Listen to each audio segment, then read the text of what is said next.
Yes. If you're watching on YouTube, don't forget to like, comment, share, and subscribe.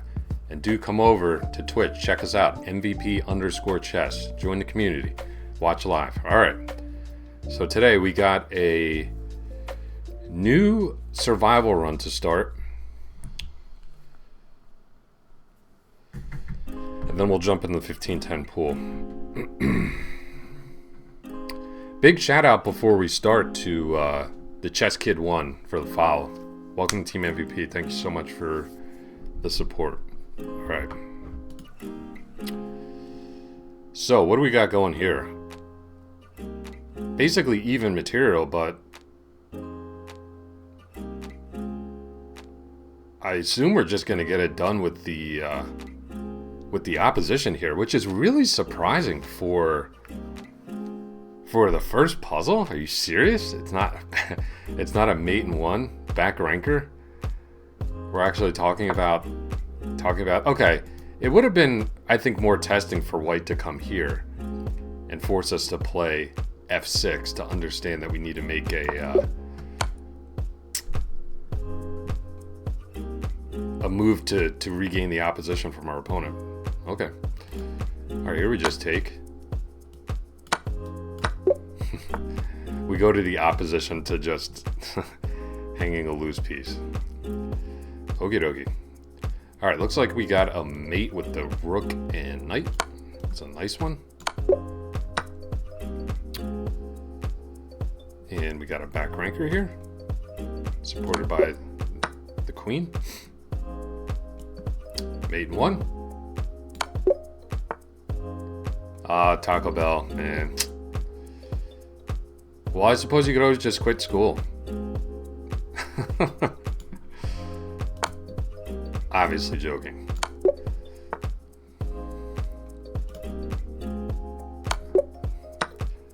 This is supposed to be a family-friendly stream. I can't be telling my my followers to quit school.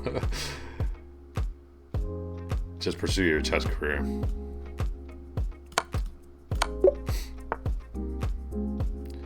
All right, we got a ladder mate. That'll get her done. Okay, odd material balance here. We have a queen for a rook, knight, and pawn. But we can just come here and deliver a mate there. Okay, we got a nice mate in one with the knight, supported by the queen. Great attacking duo. Here we got a mate on this weak light score diagonal.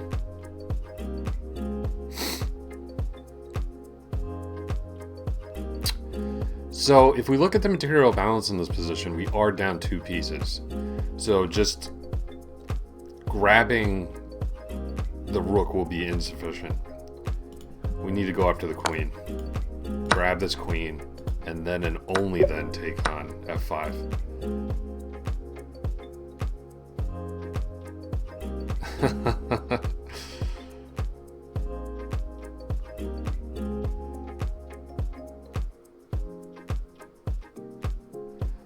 All right, looks like we can take here and set up either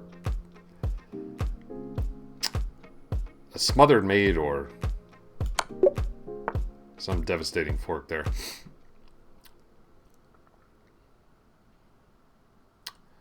Alrighty.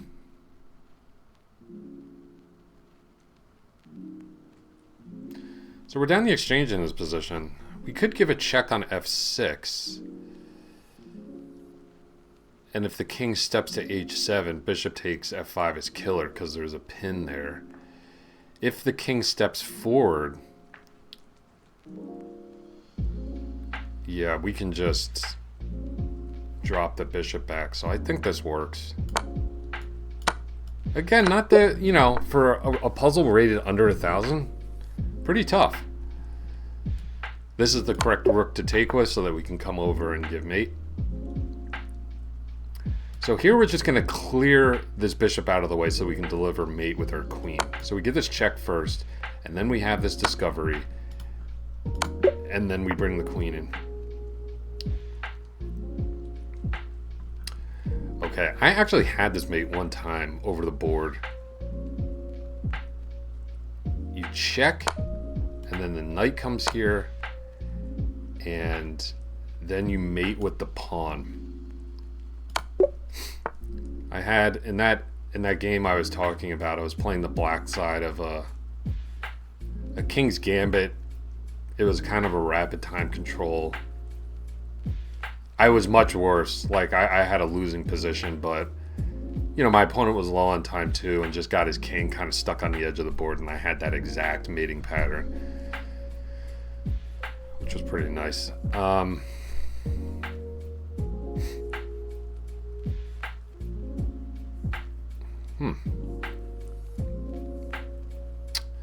what's the material balance here? Things are even.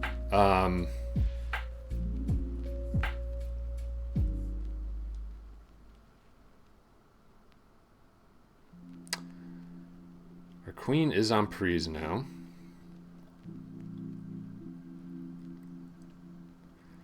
Could take the 2 rooks, but what's the follow-up?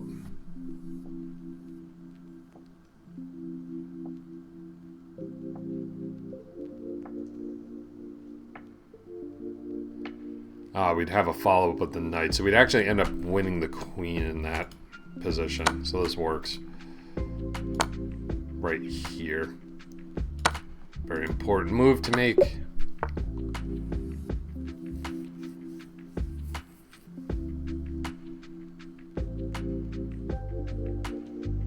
Alrighty.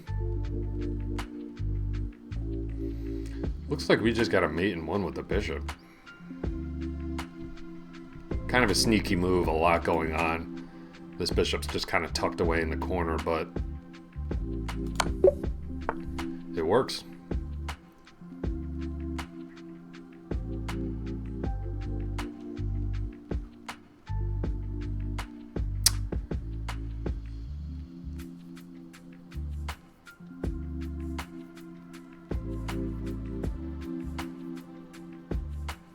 So we can get this check here, and then the rook's supported by the bishop, and then we just take that rook on the back rank, and we got ourselves a mate. Here, this one's just a matter of sacking, really, I think. What do we do after king g8, though?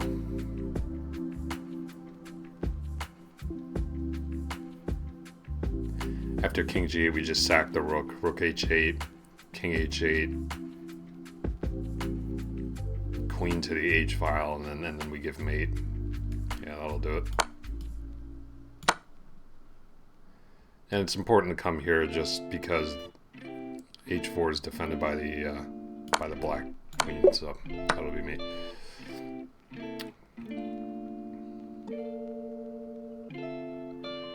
Okay. Looks like here we should just take with the queen, right? Like,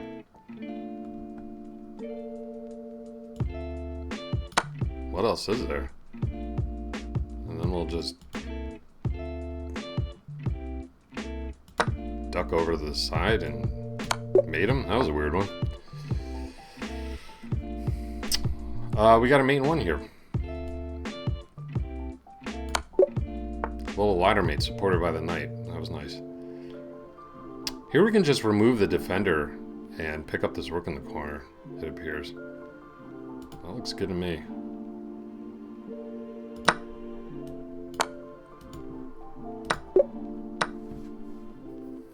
Okay. Question here is how we take on f2. Looks like we definitely take with the queen. King h3, rook h4 is mate. King h1, queen f1 is mate. Boom. Yeah, we just push b6, push the king to the back rank, and that'll be mate. Got that one. 29 out of 29.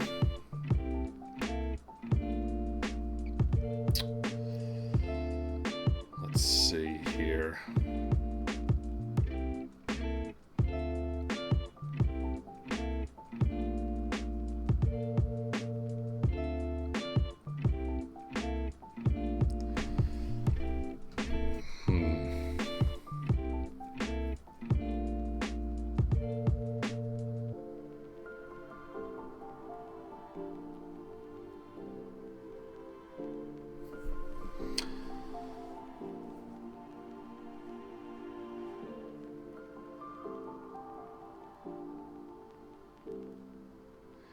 So I'm looking at a check on d3, king e1, king g1, king d2. If we take on f2 and the king takes on d3, then what? I guess we would have a capture. We would have knight b4 in that position. Then the king's like way out in the open. I guess that works. It'd be great if there was something a little more forcing than that, but it seems that's what we have. Yeah, okay. Wow, and it was so bad. Okay, I didn't calculate that far. It was so bad that white actually just sacked the queen.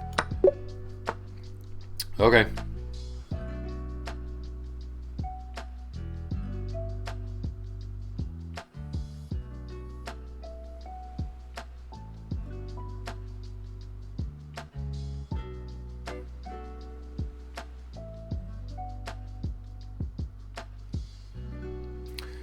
So knight f4 looks pretty powerful. Not knight f4, knight c4. Jeez. Actually, no. Let me see.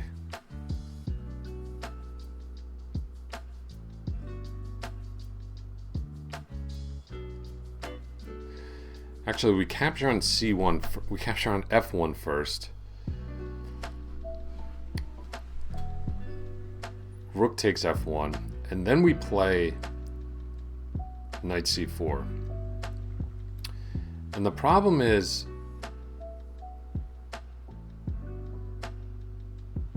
well, what is the problem?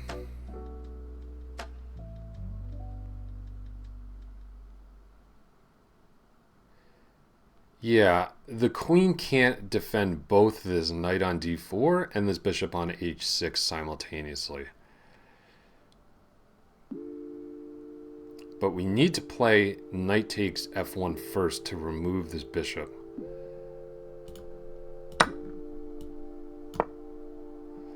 Okay, so white counterattacks the knight, but the nice thing is that this comes with check. So we're good to go. This just looks like a raised position. You know, there's like nothing to calculate here.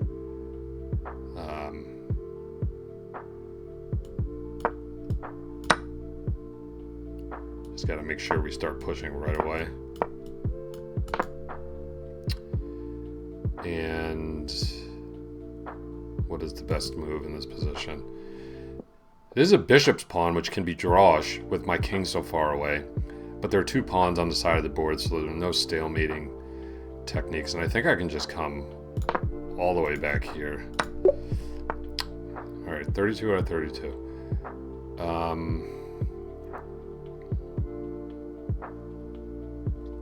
So we do not want to push. We don't want to push because that would just be a draw.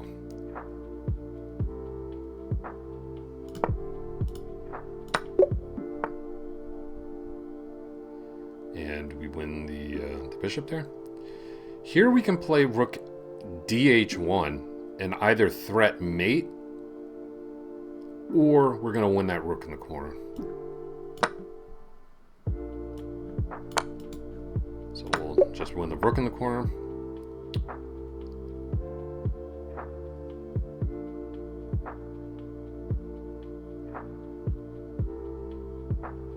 All right, so we can take here.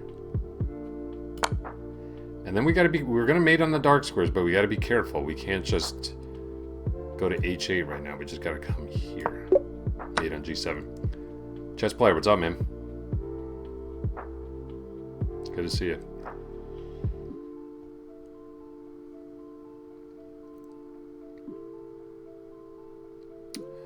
All right, it's getting to the point, we're approaching 2000 here, that, you know, we really got to start looking at the material balance. I mean, I've been doing it the whole time, but, you know, I'll actually start talking out loud about it. All right, we're down a pawn in this position. Got Got a nice threat on G2.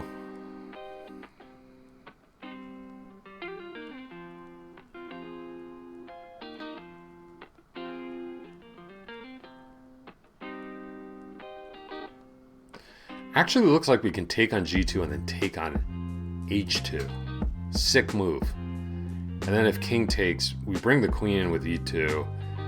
The king goes to H3, basically goes anywhere. It's just mate on G2. That's pretty sick.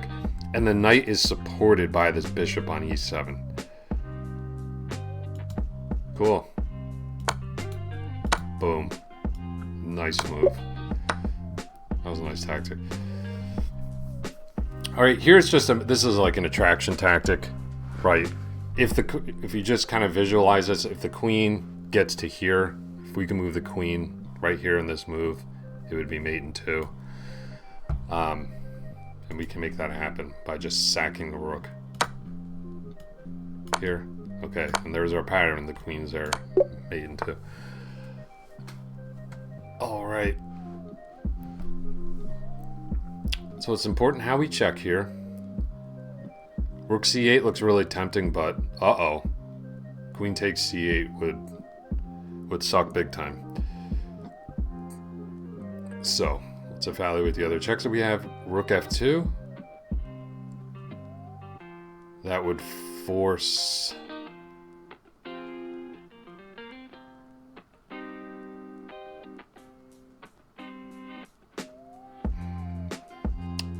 I mean, we're so down in material in this position.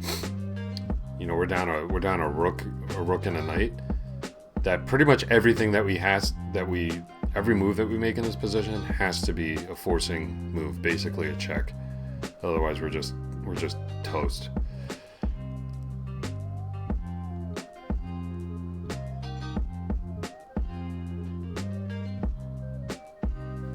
All right, so let's give this a check. Now we got to give another check. Really the only sane check that's available is with the queen on d3.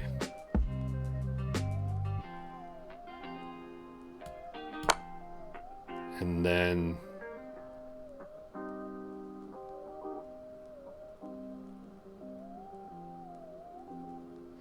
so there is a perpetual in the position, but I think we should probably be playing for more.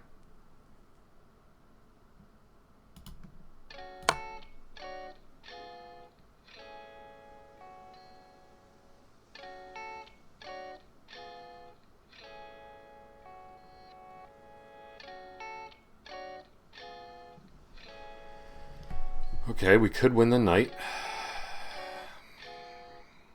Yeah, that looks potentially pretty good. And maybe win the queen afterwards with this passed pawn.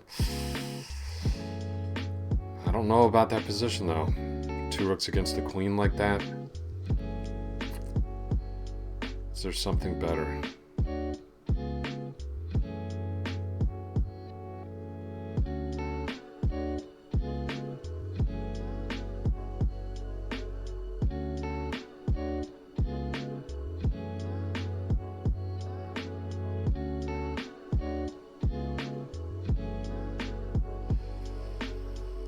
Yeah, maybe queen c3 is a little bit better. Queen c3, if king, well, no, then the queen.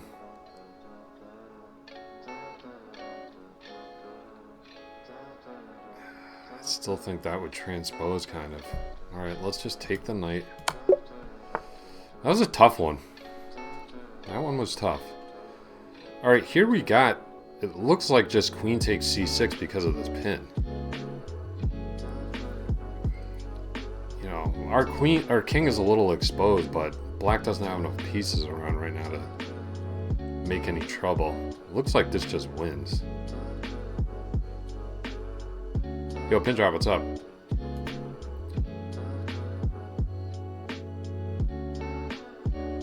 And if b takes a6, that's a critical move to calculate. Then we have knight b6, king b8, queen a8, mate. and they just give up the queen. I hate when the computer does stupid things like that instead of, you know, playing the most kind of concrete variation. All right, here's another example of us needing to get something really, really concrete here because we're absolutely busted. So it's tempting to capture this bishop, but I don't think this is correct. I actually think we should be playing a4 in this position. And after king a5, we would have a check and then a mate on b5. So that one was really important to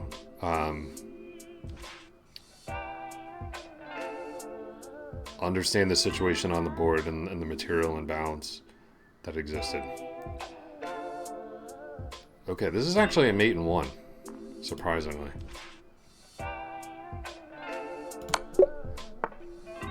There's a lot going on there. I guess I could see where people would kind of mess that up.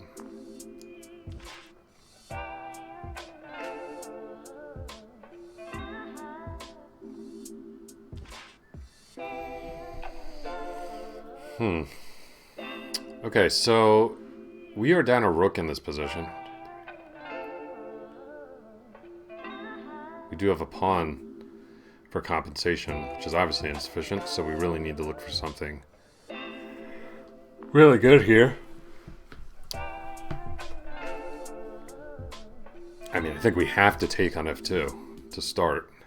Okay, that move is just basically force. So what comes next?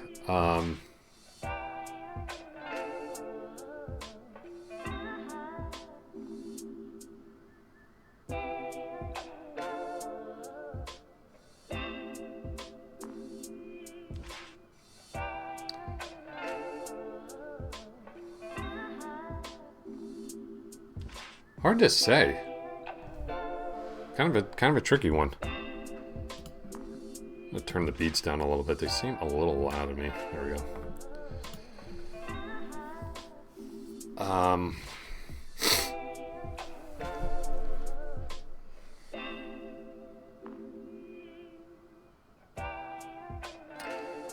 So maybe queen f4, the rook blocks, and then we play rook f3 and capture on h3. That's the only thing that I see in the position.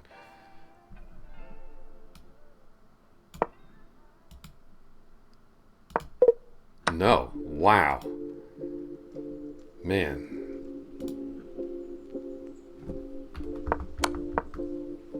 Queen f4. Rook takes g2. Oh, and then bishop g3. I just dismissed this line after king h1, but yeah, that works. Ah, man.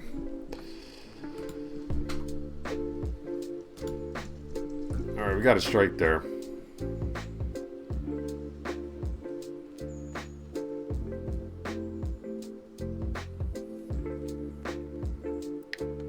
So we can't just take on a1 here because there's a little thing called checkmate on h7. But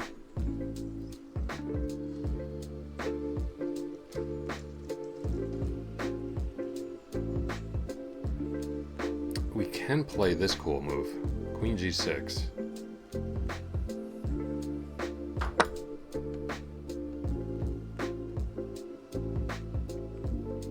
Now, the question is, yeah, I need to take. Because if I take the rook right now, rook g5 is a problem. Queen takes, and then bishop takes. Okay.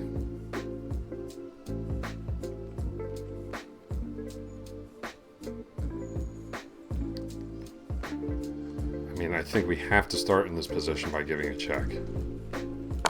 That's where it must start.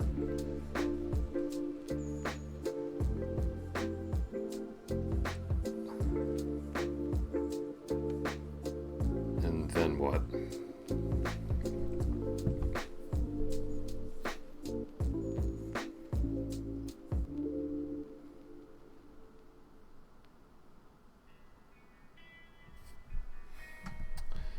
gotta come in with the queen.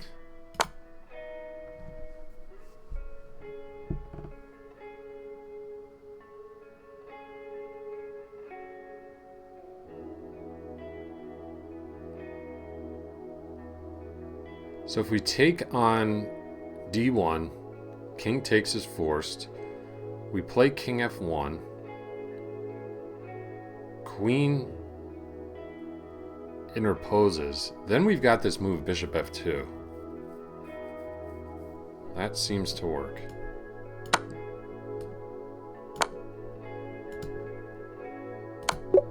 Yeah. And the king is either going to lose contact with the queen or stay in contact with the queen, and then we take the queen and then win the rook. It's the basic idea there.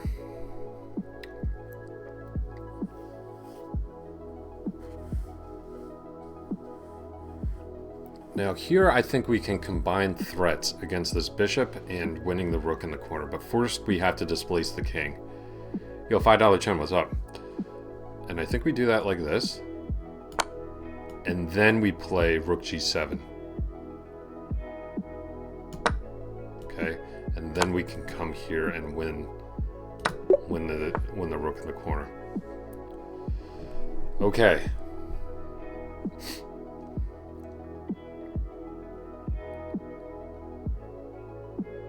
So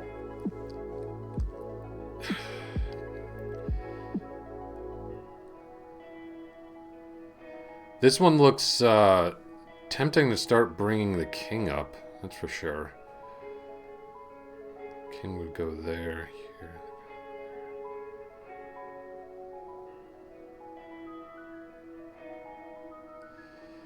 The problem you might have there is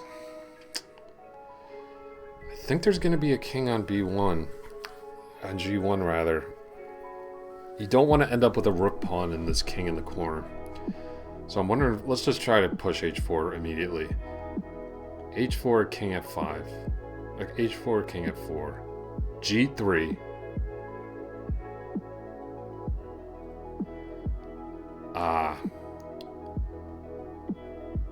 Okay, so if g takes, we push h3.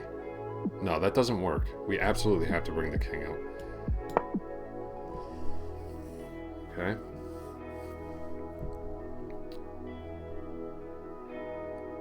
And the king comes here.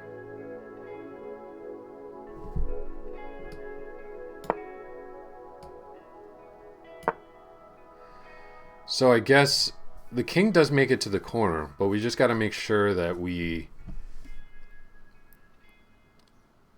So the only move in this position is h4.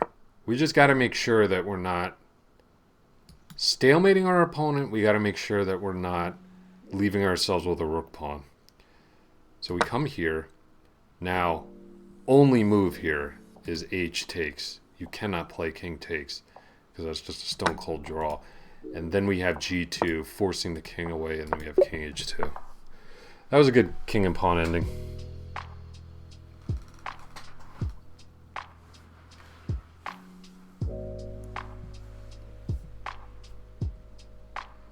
Yo, what's up, king takes a4?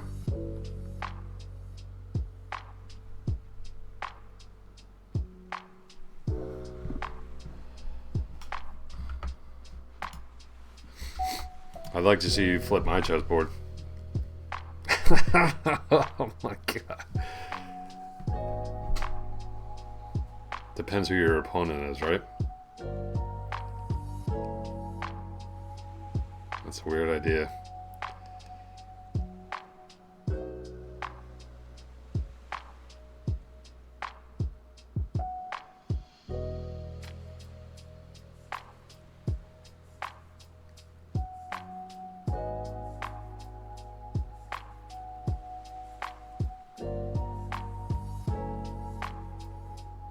Alrighty.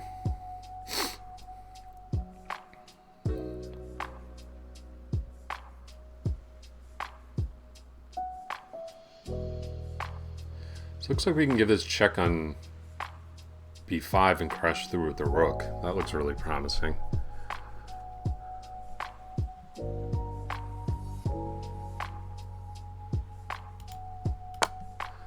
Seems to be kind of the only thing in the position anyway. We don't want to give a check on e1.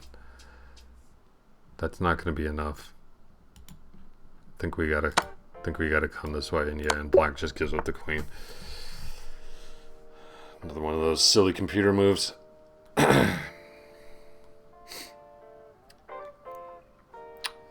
So here we have a rook and pawn ending. We really need to be mindful about how this might transpose into a king and pawn ending. You know, because white's got a pretty advanced passed pawn here.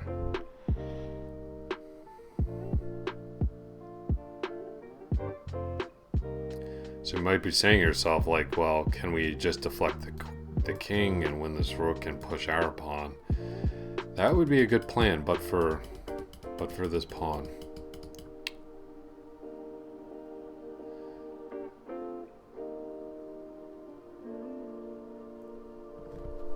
So I'm actually really considering the move rook e3. The only question is after rook takes, do I have enough to win? Don't know about that.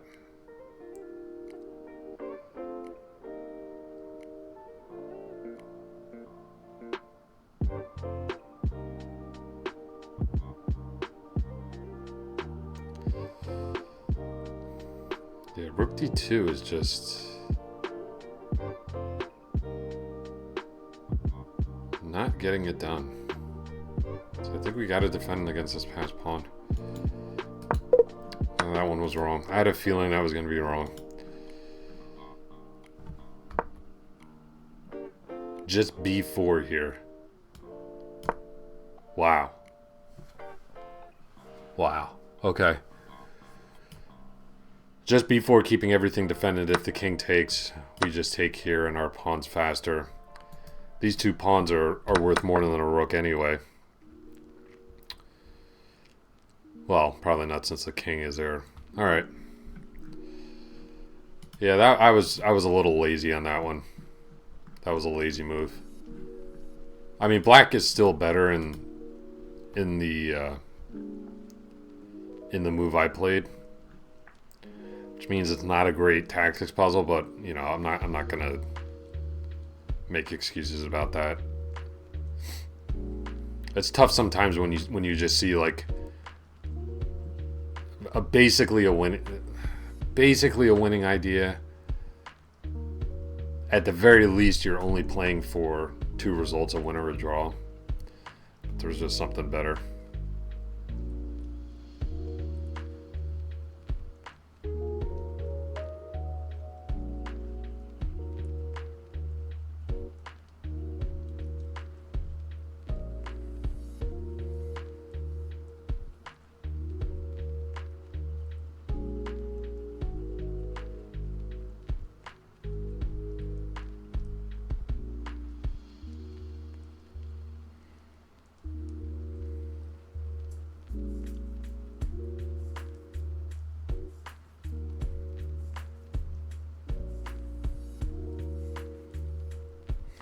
We definitely need to get our pieces coordinated for some sort of attack here.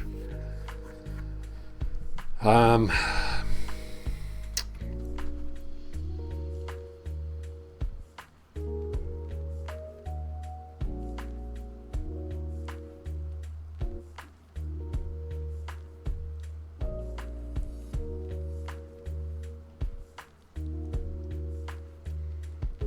wonder if we could start with a move like rook h1.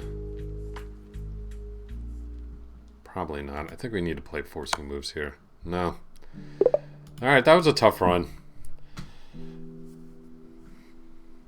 My heart wasn't really in that one, to tell you the truth. I really just want to play. I think maybe on days like that I won't do a puzzle rush. I'll just... Wait, why is the board green all of a sudden? It's bizarre. The move is just rook h2, a really quiet move, and then the idea is to sack and to skewer the queen. That's a tough puzzle. That's really tough. All right. I feel like I'm warm, which is the most important thing. Let's get in there. It's a top game right now.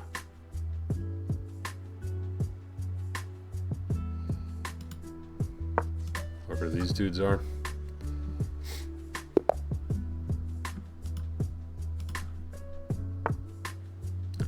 All right, we got some dude from Vietnam.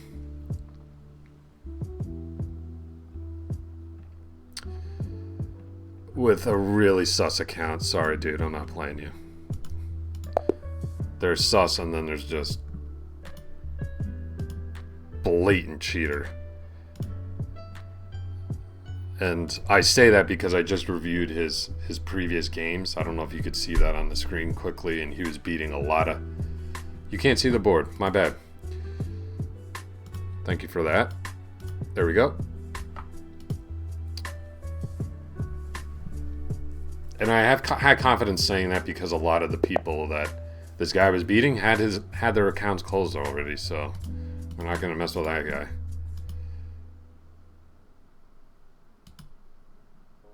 Is this like his first Rapid game or something?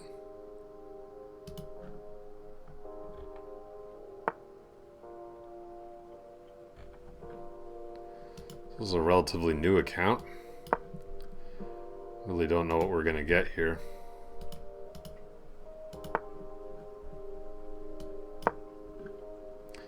Guy's rated exactly 2,000. We have an Italian game.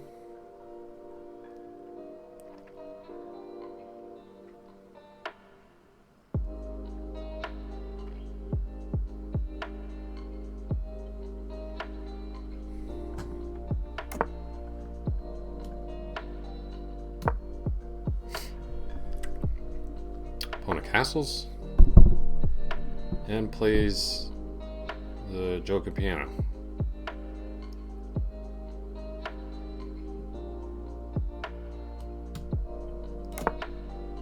We'll cast ourselves. Okay, our opponent does not play Bishop G5, so I think we're safe to play our trusty move D5.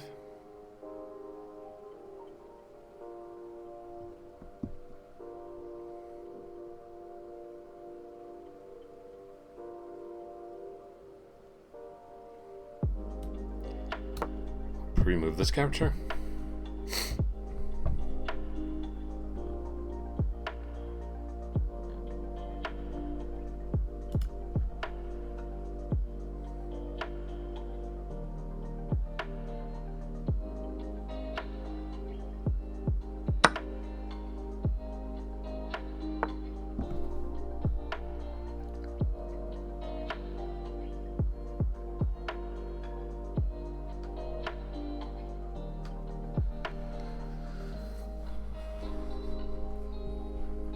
Kind of a strange move.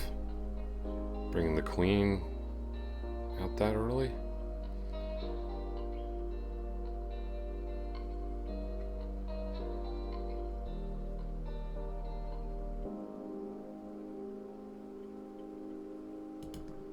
This just allows us to win the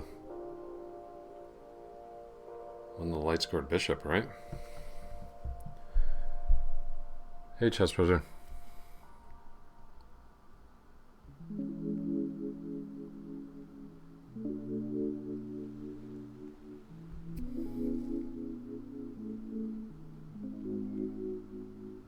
Actually not so sure about that.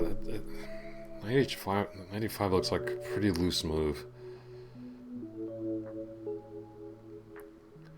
Because after queen b5, if I take on c4,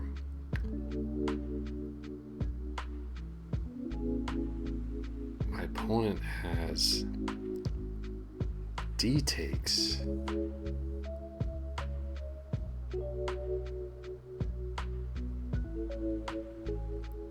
Knight is kicked, then he can capture on b5, so that's actually not working.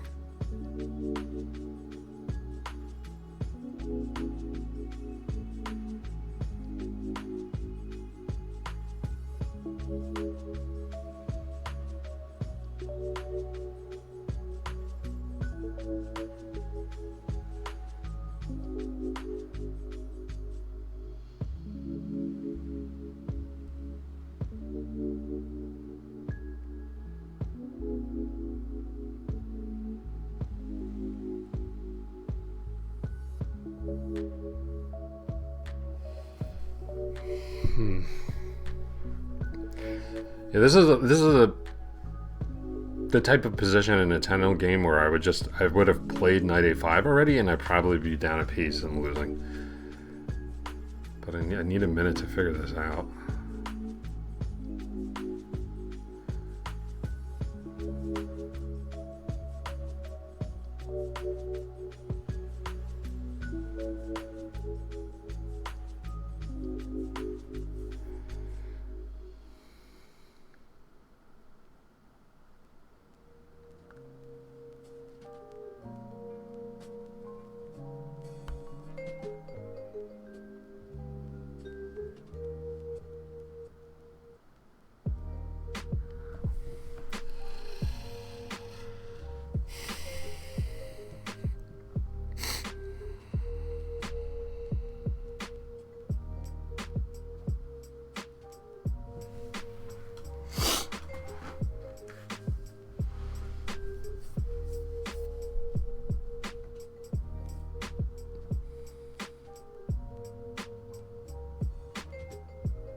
I was a little scared about. No, I think this is okay. Very standard regrouping here.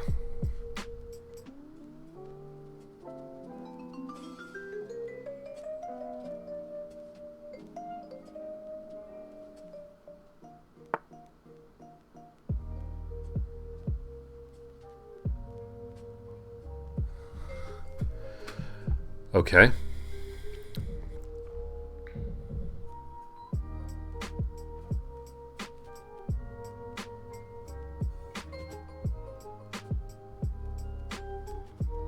So maybe here I play queen d6.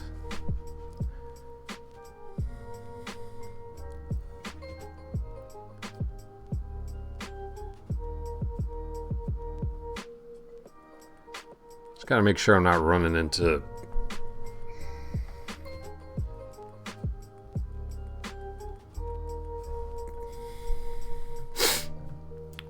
anything annoying in that position.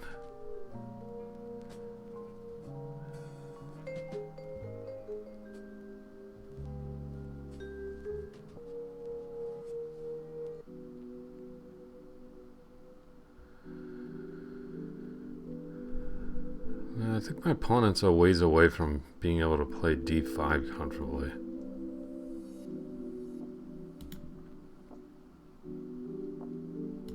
Alright, let's move the queen.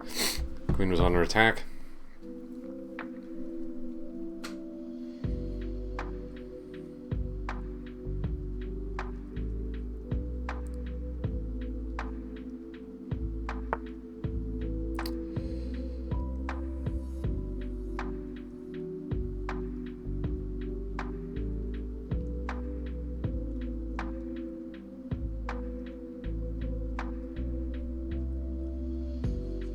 So I can win the light square bishop here, which looks very attractive. And the move I definitely should play. Just beat my opponent to the punch here.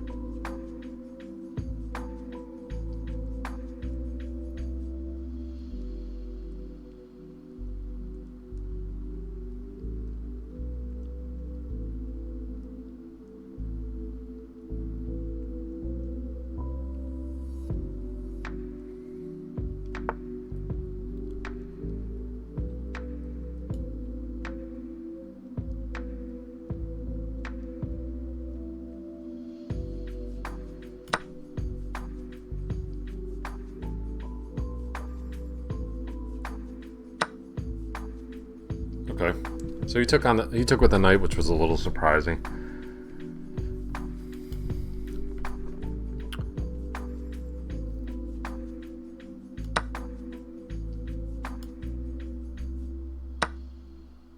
So we've got the bishop pair with a pretty good structure.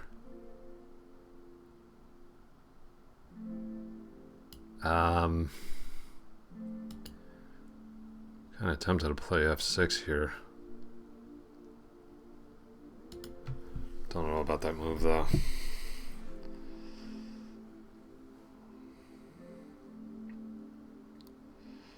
Oh, wait a minute. He's got a big time threat in the position.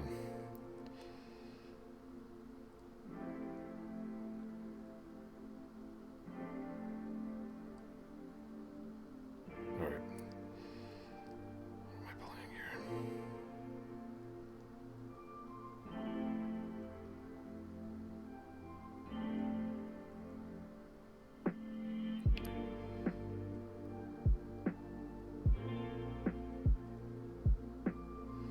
Let's play f6.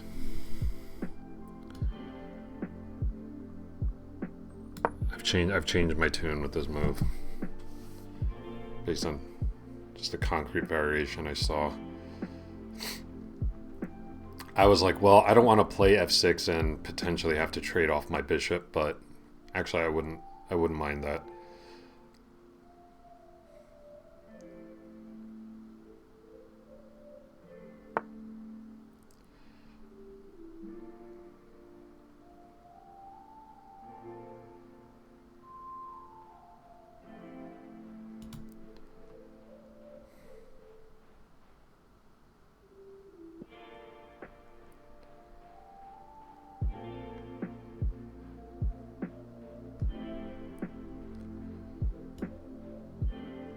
Okay, now that the bishop went that way, I think I'm good to play this move. Just try to clamp down on any kind of advance.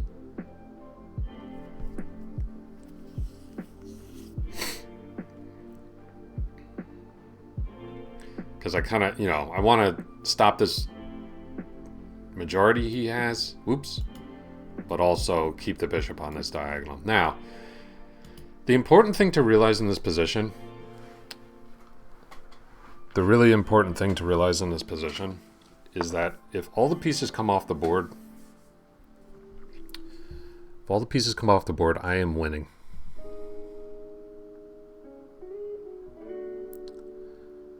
Completely winning. All right, let's bring the queen.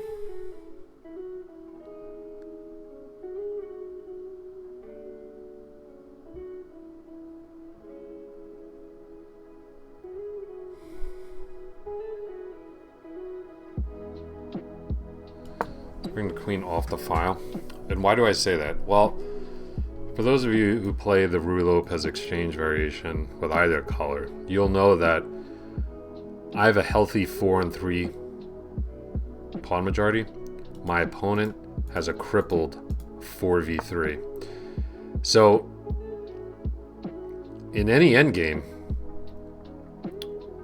now,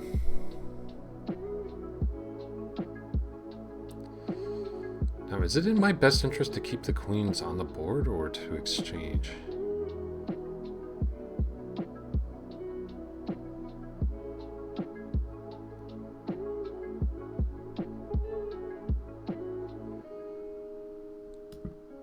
Let's play here.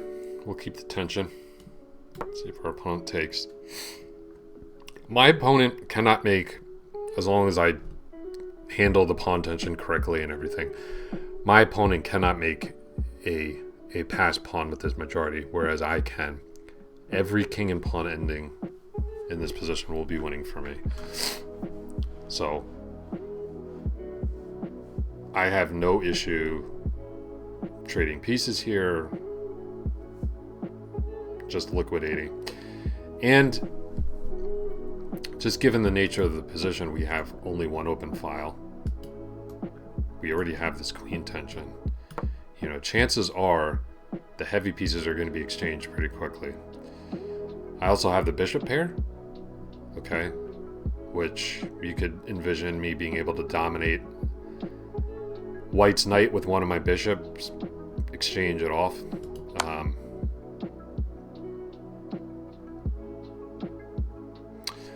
Okay, so he made that move in hopes of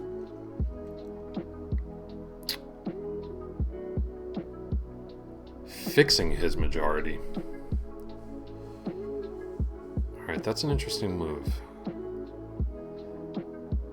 which I missed.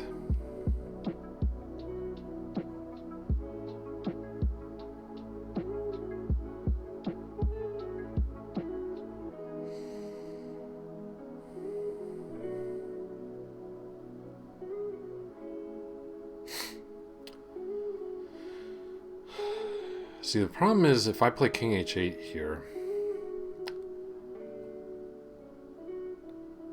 my opponent has what? Knight d4. I guess that's not that big of a deal. Maybe I could bring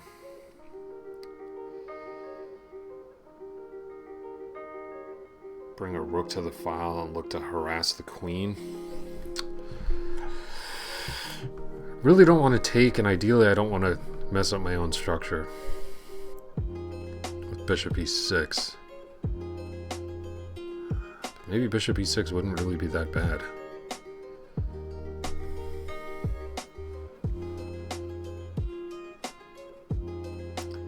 Would get to the file really fast. I would still have a healthy majority.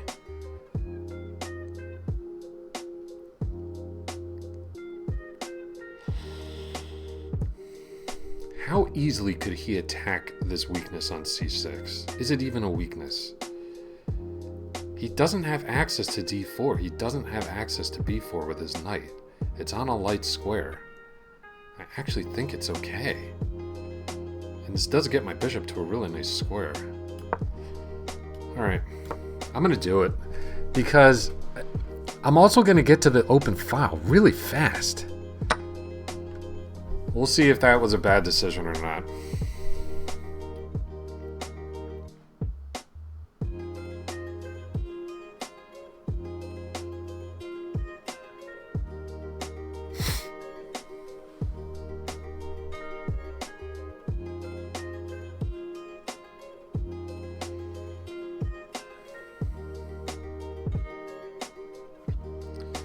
It's not ideal, but in terms of the structure, to me it seems like it at least maintains this status quo, or maybe not. Maybe he can make a pass pawn now.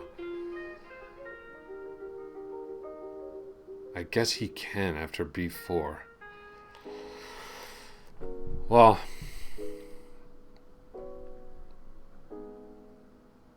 you know, either way it's going to be pretty instructive.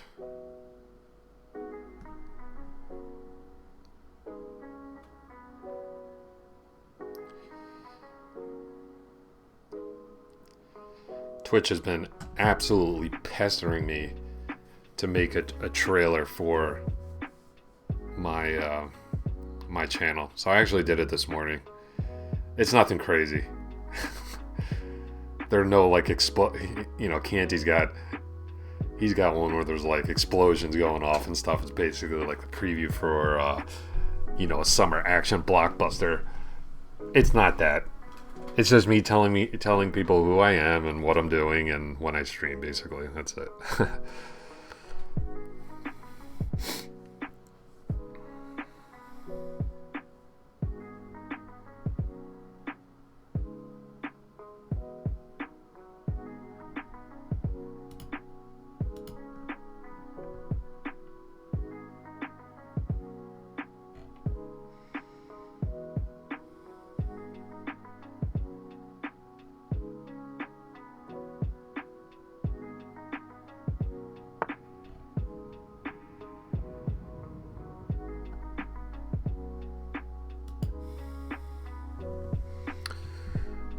Okay, that move I don't understand at all. I don't understand why he would bring the rook to that square.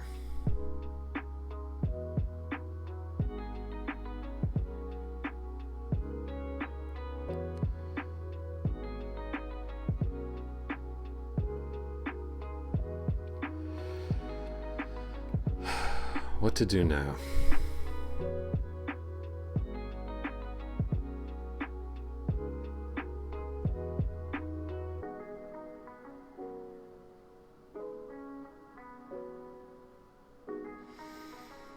Part of me is tempted to prophylactically drop this bishop back to tie the knight down.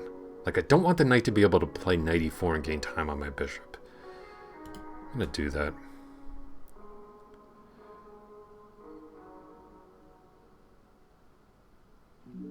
just gotta watch out for certain positions where maybe this knight comes here and there's like some sort of discovery like that. But this pawn can't be pushed here. The knight can't move. It might force a move like b3 or something like that. But I would be able to get my pieces in quite quickly. He just plays pawn to f3.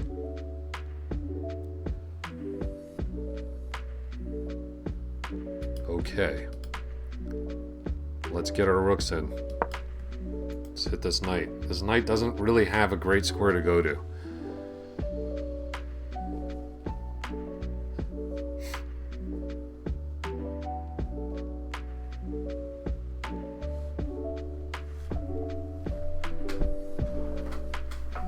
What do I think about en passant? It's an absolutely vital rule, and without it, the game of chess wouldn't work. I could show you a lot of positions in an endgame that would just completely ruin chess if en passant were not a rule.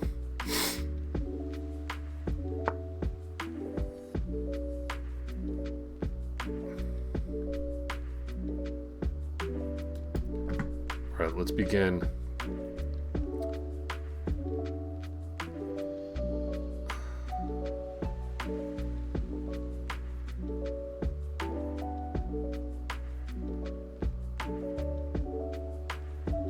If I can get some sort of doubling operation going here.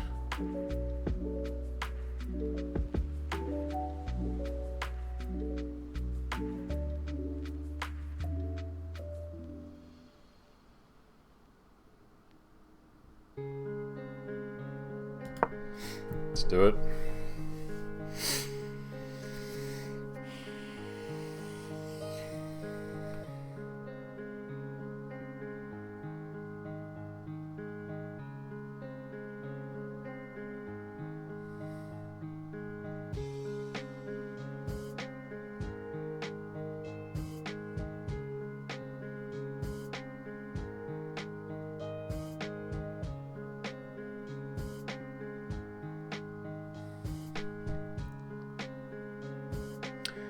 I get the sense my opponent's playing really well. I get the sense he's maybe drifting a little bit in this endgame.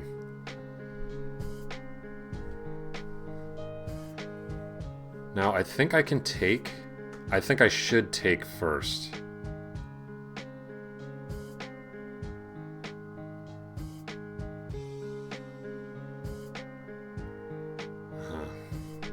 Actually, I don't know.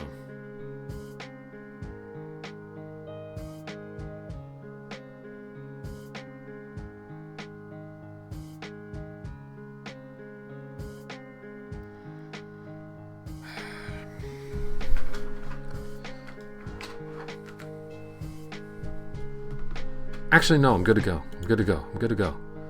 This works perfectly. Yeah.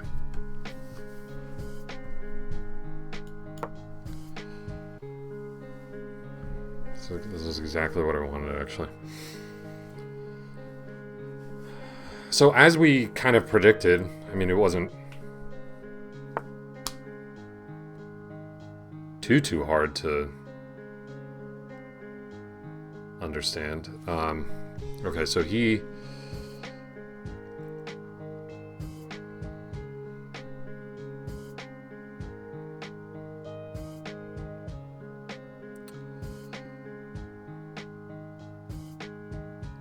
is there any reason why we should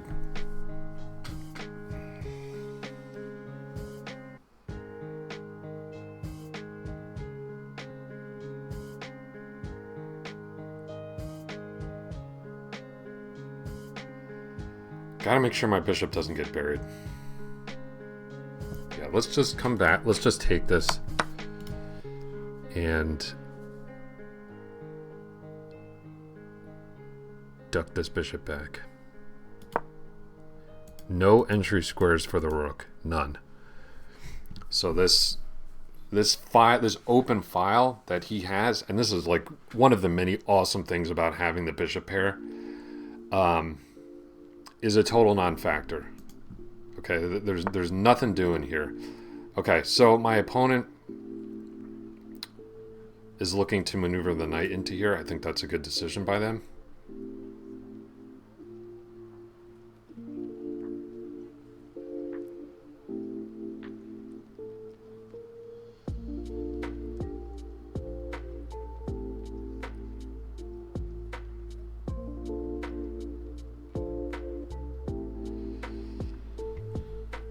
So, got a really big decision to make here.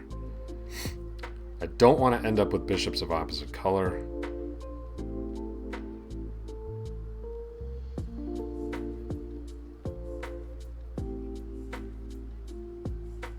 Let's start pushing.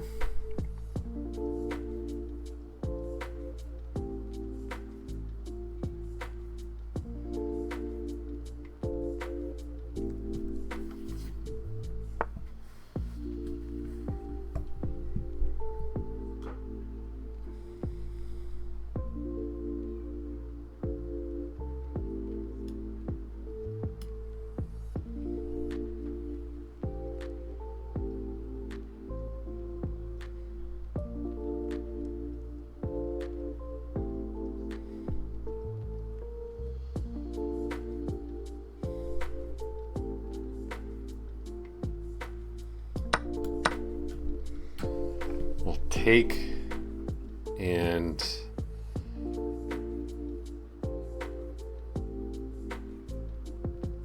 let's say we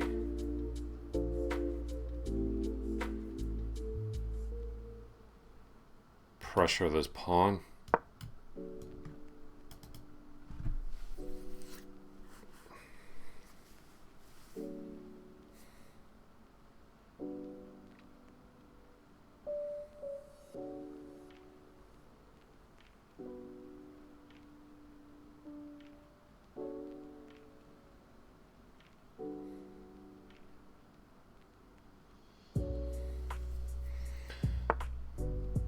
Okay, I saw this move, and I actually think it just loses it wins another pawn, because I can take, I go to the back rank, the bishop would have to interpose, and then I would take the bishop. I don't see any other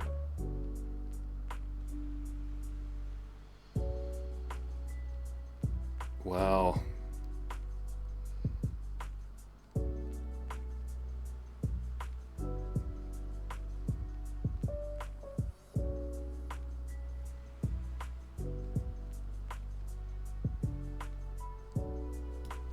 I think this works.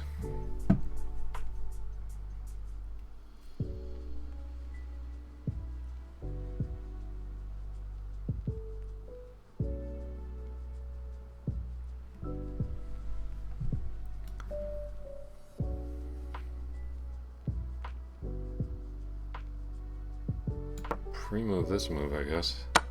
All right.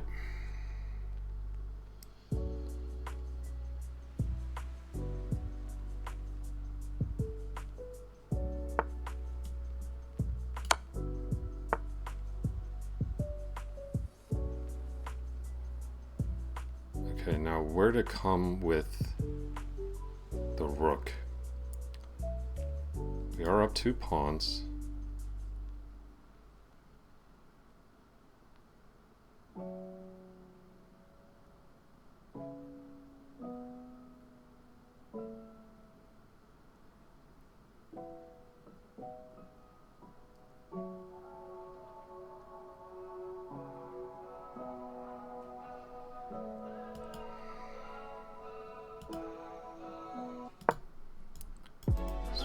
Here.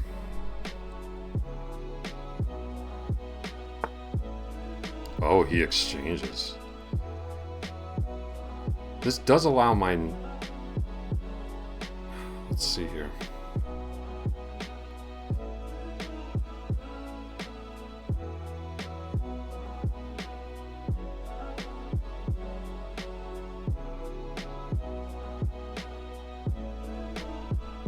let's just take. I don't think he wanted to be exchanging pawns there. It's exchanging rooks, rather. Alright, we're up 2 pawns. They're not the prettiest pawns you've ever seen. Let's maybe give it a check here.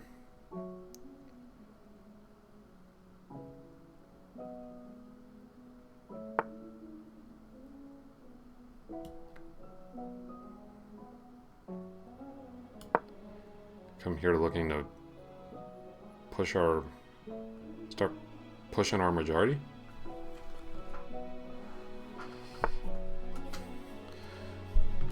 Heard Chester Cat asleep over there, making a noise. Just checking on him.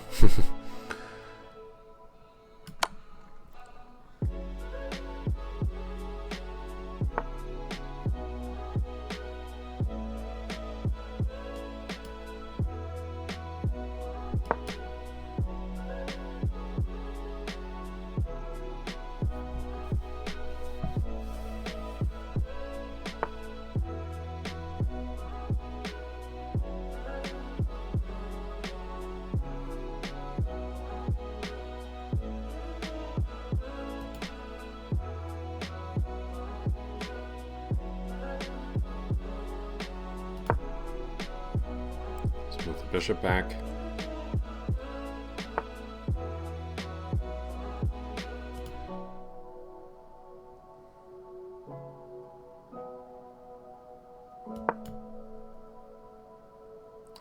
I might be okay giving back one of my pawns, my extra pawns, but I have to ensure that when I do it, I have, you know, good king position. Now, this is a really big problem for my opponent. Okay, he tried to keep me out,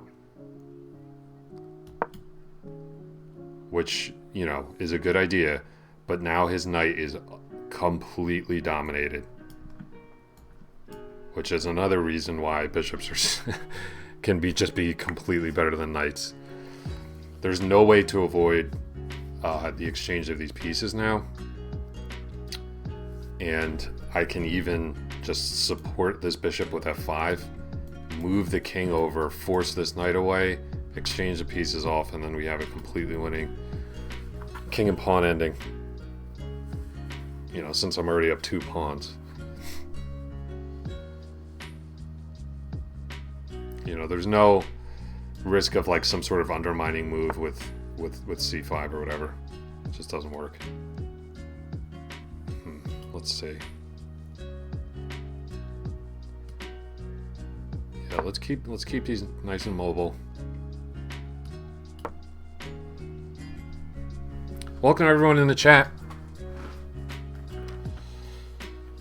Don't forget, if you haven't done so, shoot us a follow, join Team MVP, help us to get to that 170 goal. We'd really appreciate the support. And of course, if you're watching on YouTube, come on, MVP_chess. Follow us on Twitter. Watch us live. Be part of the community.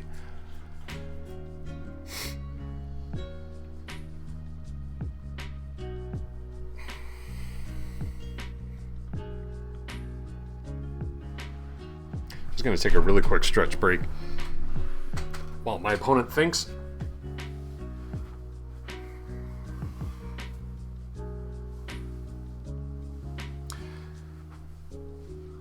One thing I just got to get over playing this pool, and this is now the 3rd or maybe 4th occasion where I've played somebody who has a brand new account, i.e. it was created in 2024.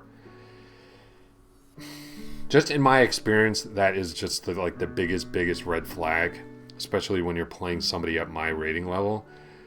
But now this is like the 3rd or 4th opponent I've had who, look, I can't speak for their other games, but when they're playing me, I can tell that they're playing real moves, and that they also appear to be pretty strong players, like they know what they're doing. So, okay, so this was a good attempt to undermine everything. Nice thing is that I got this move, So if he takes, my king just goes over to the queen side. I don't care about the king side anymore because this knight is completely dominated. Okay. Sayonara. And we'll take...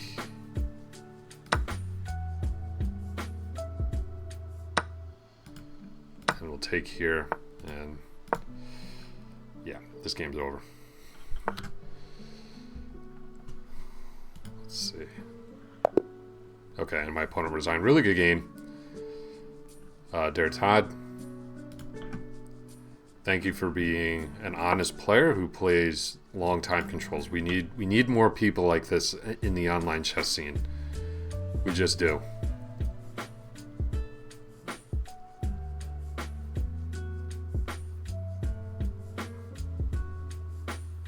All right. Accuracy was okay, 88%. Knight takes d5.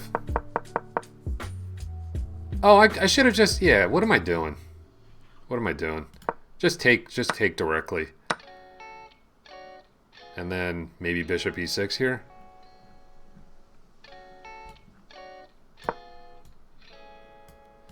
Queen h4.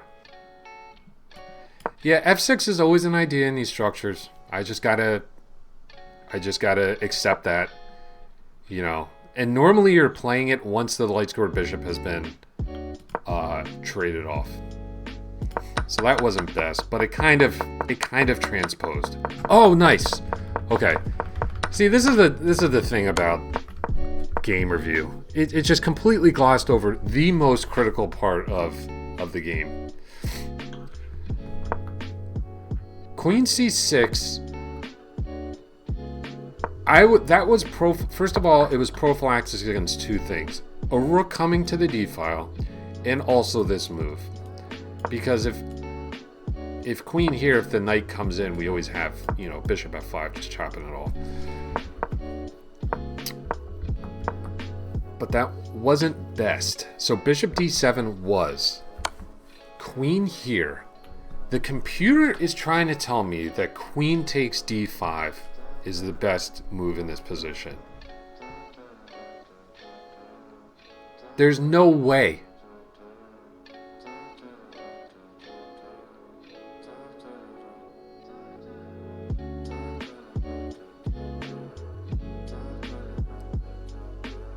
Bishop e6, the move I played, is a very close second. The third is king h8. So we made the correct move playing bishop e6 versus king h8. Queen takes d5. I just couldn't disagree with this anymore. And maybe this is just lack of understanding for me, but you're fixing my opponent's crippled pawn structure. Okay, I get bishop f5 in. Rook e1. You know, there's no like concrete follow-up here. I couldn't disagree with this more. I think the computer's just completely wrong about this. Because here, oh, let's see what we got here. Yo, Beltrame, JP, thanks for the follow. Welcome to Team MVP. Really appreciate it. Yeah, I just couldn't disagree with the computer more here because I want to maintain the status quo with this pawn structure. But maybe what I'm failing to realize is that given this change in the pawn structure, playing BC, that I've actually mobilized these four pawns. I'm not that's really difficult to say at this period of time because it really matters, like, if white ends up playing b3, if I get the move in a4. But I felt like this was the most principled move, right? I'm not putting my king in the corner. I'm not fixing my opponent's pawn structure. I'm accepting a weakness in the form of these doubled pawns, but there's no way for him to attack this pawn. It's on a light square. This bishop's on Pluto anyway, and this knight can only access it via these two squares, or here or here. They're all covered, so it's really not a weakness. Rook ac1. This is when my opponent started to drift. Okay, apparently I missed a killer move here in rook b8. Rook b8, b3, and bishop f5 maybe. Okay. I was really just playing against the knight. So f3, I kind of criticized this move. I said this move, I have no idea what this was about. But my opponent actually had a really nice plan, and that's to play, let's see, in this position, bishop f2, and to try to blockade on this c5 square. So it was actually a really nice idea by my opponent. a4, best move. Okay, we're kind of doing a minority attack. We're potentially liquidating a weak, isolated pawn that we have. My opponent pushed. We captured, which I think is totally fine. And I just put the rook here, which was not best. Apparently, I should have opted for rook a5 to control the c5 square. What happens after b4, though? Oh, I just take that. Never mind. Yeah, rook a5 would have been a nice move here. That's a really nice move, really cutting across my opponent's plan, and it would give me time to maybe centralize my king, even contemplate kicking this knight with f5. That would have been good. Yeah, and I think my opponent kind of defended passively. I think they should have jumped in on the c5 square. So bishop takes c4 is an inaccuracy. It was saying f5 first is best. Please tell me. Oh, okay. Then and only then we take on c4. Okay.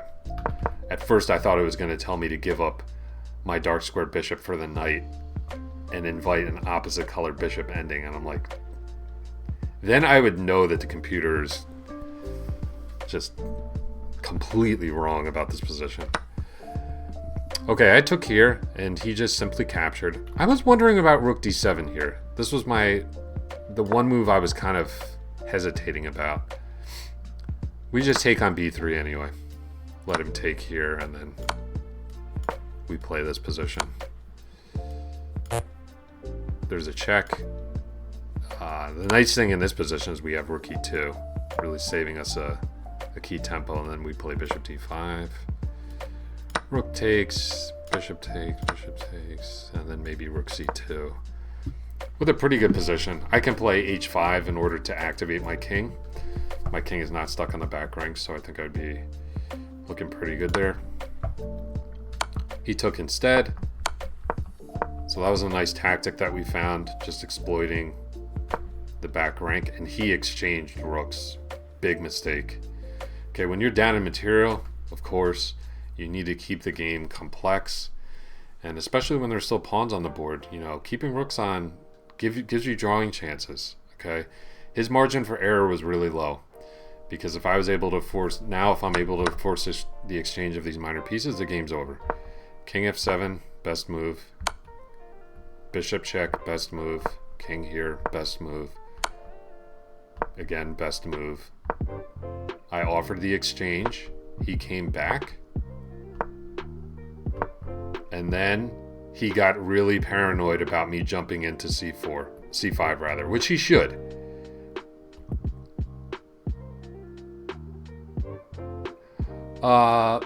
Beltrami, let me, I'll get to your question in just one sec, okay? After this game. So just hang tight. So he tried to keep me out of c5, which is understandable, but after that move, the game is over. Right? Which it wouldn't be if there were rooks on the board, okay? You'd still have a fighting chance, okay, with maybe rear or lateral checks, but now this knight is completely dominated. And it's just a matter of me improving my... And eventually he just got tired of it. He's like, oh, screw it. I'm just going to bring the knight back in. Of course I take. And then we just... there's a million ways to win this position. And we got the dub. So that was a good one. So Beltrami asks, by the way, thanks so much for the follow. Really appreciate it. Welcome to Team MVP. He asks, how do you think it's the best way to study middle games? My precision is really bad compared to openings and endgames. Well, the opening can be a lot about memorization, as can the endgame, right? Especially if you know your theoretical endings. The middle game is really... I would think most strong chess players would agree it's probably the most difficult stage of the game, just because you're trying to form a plan, which is hard to do sometimes. But in the middle game, if you don't know what to do, I would recommend this. And this, I'm not taking credit for this. This is the 3 questions developed by Jakob Aagaard, who's just a really, really amazing trainer and prolific writer. You know, he's arguably the best chess trainer alive right now. He says to look for your worst placed piece. Okay, look for the weaknesses in the position and ask yourself, what's my opponent's idea? So if you ask those 3 questions to yourself, generally you're going to be able to find a plan. Okay, that's really useful in plans in middle games where you just don't know what to do. The other way to study middle games is to look at the openings that you play. Let's say it's the Queen's Gambit declined. You know, a really good classical player to study would be Jose Raul Capablanca, the 3rd world champion. You can look at his complete games. Okay, so how did he handle the middle games? How did he handle the pawn structure? And take it from there. But I think asking yourself the 3 questions and then also studying master level games in the openings that you play is a really good way to improve that. Well, yeah, I mean, that's you're just gonna have to train yourself to do that.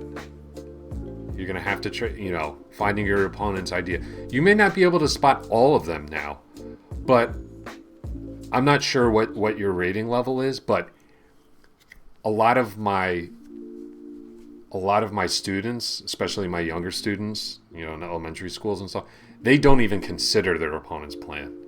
So it's not even like getting to the point where you're understanding what they're trying to do. Just even remotely considering what your opponent's next move is progress. Okay? Just try to make sure that's a good place to start. Just make sure you're doing that on every move, ideally. So start there, and then it's a skill you have to build up over years. You know, it's not like I can just tell you something and we turn the switch and all of a sudden you're creating these grand plans and thinking prophylactically. It takes a lot of practice, but that's the mindset you've got to be in. Yeah, no problem, man. All right, let's get back in there. Oh, I wanted to send a friend request to that guy. I'll do it afterwards. I'm always looking out for people to invite to the stream. Obviously anybody can follow, but if there are good people that we play that I think would be nice additions to the community, I try to invite them. So one thing I've done, you'll notice, is that I've turned on the always watch the top game feature on chess.com. Since I'm seeking longer time control, sometimes the pairings take a little bit longer, and this way at least you guys aren't looking at a blank screen, right? Like right now you're watching the top game on chess.com.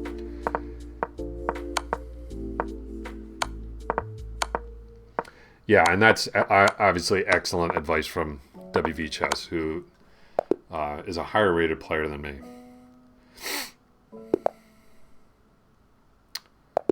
So we're still waiting for our game, I believe. Yep.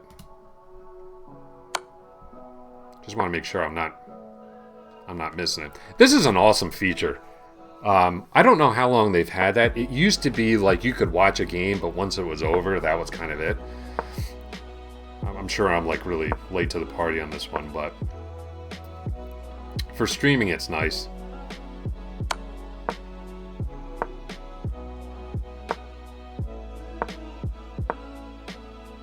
Oh, you can just take it looked like you could have just taken the bishop there, right?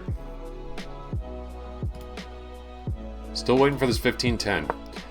The other reason, you know, not only is it a smaller pool of players, but I've also said that I only want to play people 100 points below my rating. I really don't want to go any lower than that. Ideally, I would put it so that I'm only playing people higher than me. That's, in an ideal scenario, that's what I would be doing. But that's just not really feasible at this time control.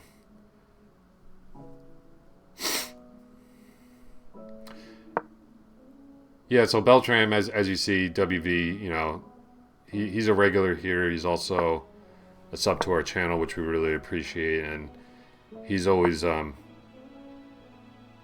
maybe not always, because I know he's working while he's watching, but he tries to answer a lot of our viewers' questions too. Because so here's another account that's 2024 that I would just be like, I'm not gonna play this guy, but it seems okay. So I don't know why all these people are starting. Yeah, I don't know. All right, we have a Vienna game here. Oops, sorry, just hit the mic. Total noob move.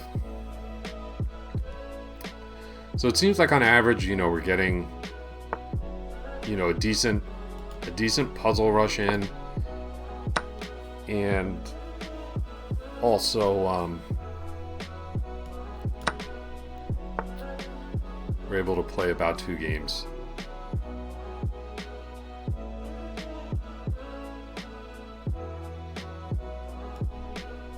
Now this is a new line that I'm playing here. I think this is it.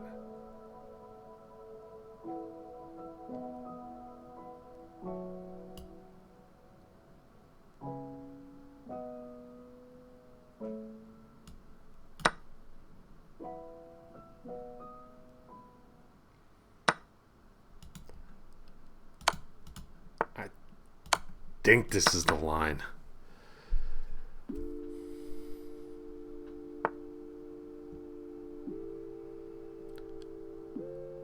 He just gives up the pawn, huh? Well, he doesn't give it up, but what I meant to say is he gives up the bishop pair. All right.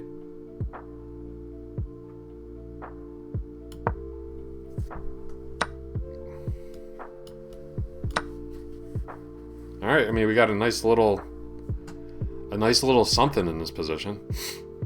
So this was a line that I learned.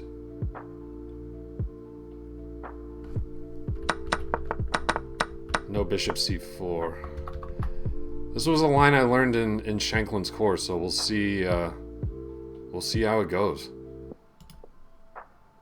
I'm just gonna get myself castled and have a look around, but maybe I do want to take some prophylaxis against.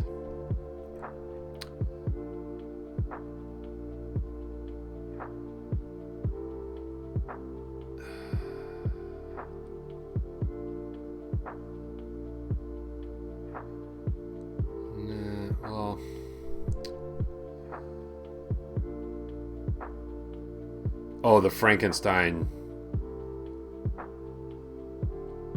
Yeah, I know a really good line against that. All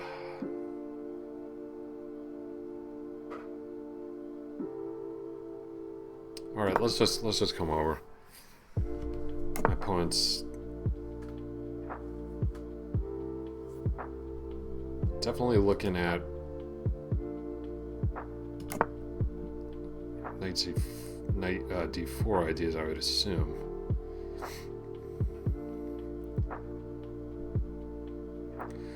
But I've got the bishop pair with an arguably better structure. I mean, not arguably, it's better.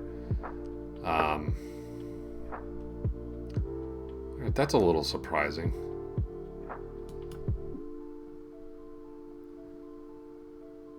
So can I bring...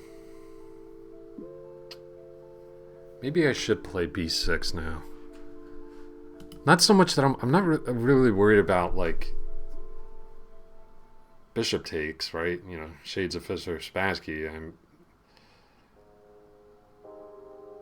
more worried about knight d... actually, let's bring this rook over. If the knight comes here, maybe I can just duck back with this or something. I don't know.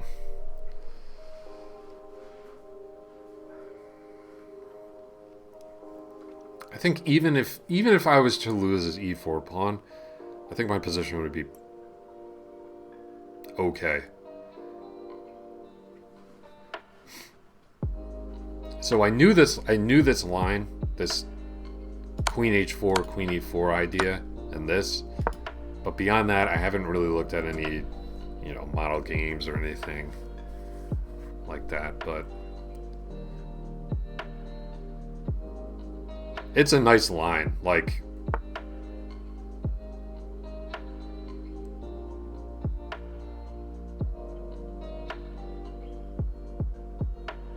all right. So maybe we just come here.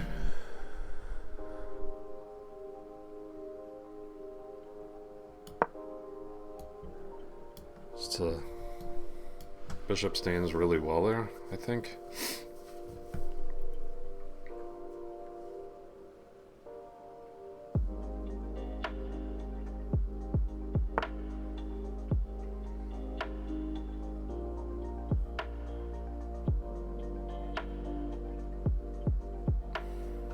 Okay.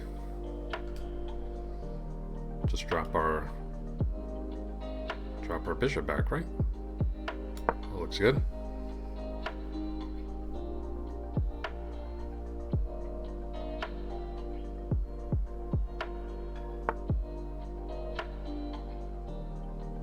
Ooh, what's that? Oh man. Oh brother.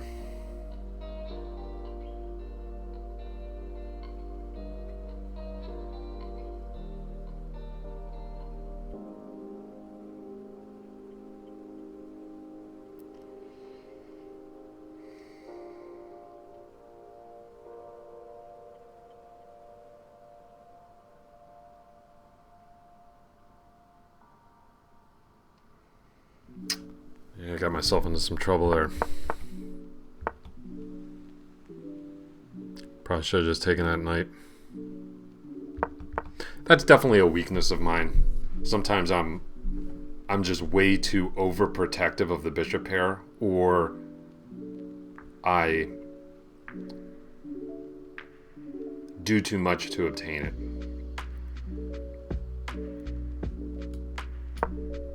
I think I have to play this.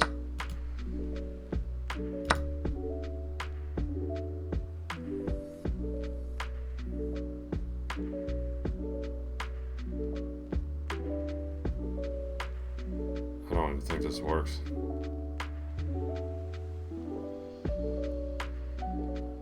No, this is just losing. Yeah, this game's over. Yeah.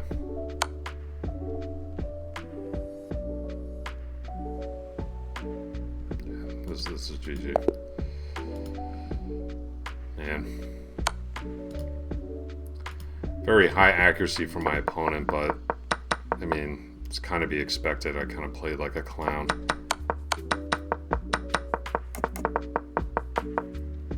Yeah, bishop takes f5 is best. I mean, definitely a suspicious account that I'm going to report, just given the rating and the fact that they joined last month. But I just gotta take the bishop here, and I'm totally fine. Rook takes f5. Yeah, this position's totally good. I like this line though. I like it a lot.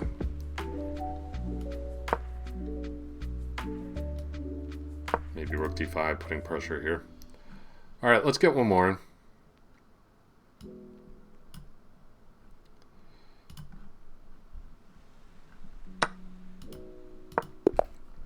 Ideally, oh, this is perfect. I was going to say, ideally against a premium user who's been on the site for a while, and that's exactly what we got.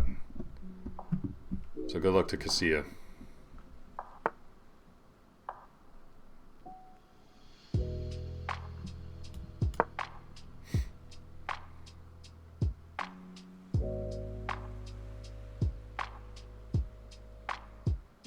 I mean, the jury's still out on that game, but you know, the other kind of red flag was that he played kind of an offbeat Vienna. You know, it's another thing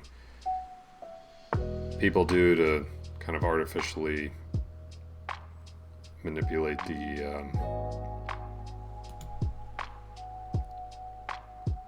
accuracy and everything. All right, let's come here. It's kind of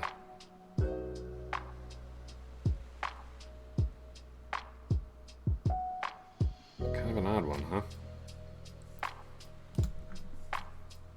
It's pin. This is not what you want to do in the London. You do not want to have to play B3. If you've played B3, something has gone horribly wrong for you.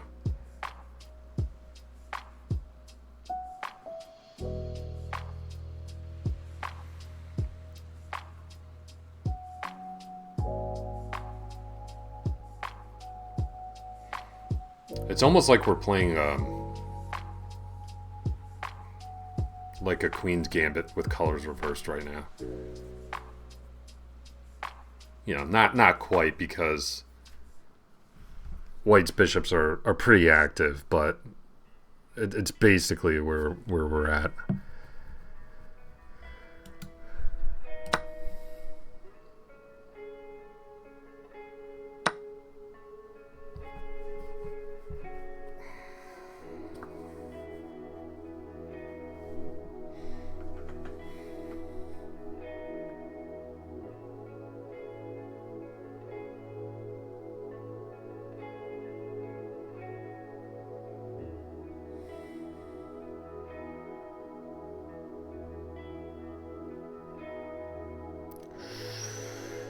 I see a good move, but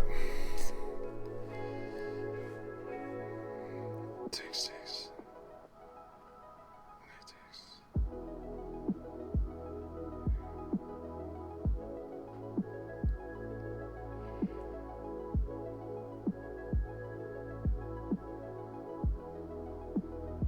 Be a little underdeveloped though.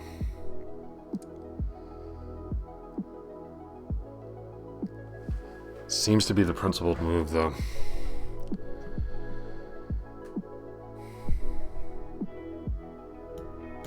Let's do it.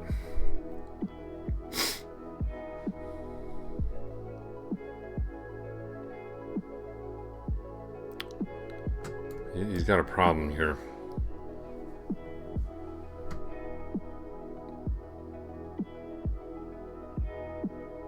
I think G takes F3 is actually forced.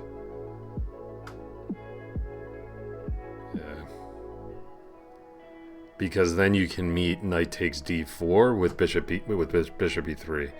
If you take with the queen, I'm just gaining time on the queen. You'd have to take, and then I'm picking up the rook in the corner. And you can't even bring the knight out because I'm taking that with check. I think that's good. I think it's good.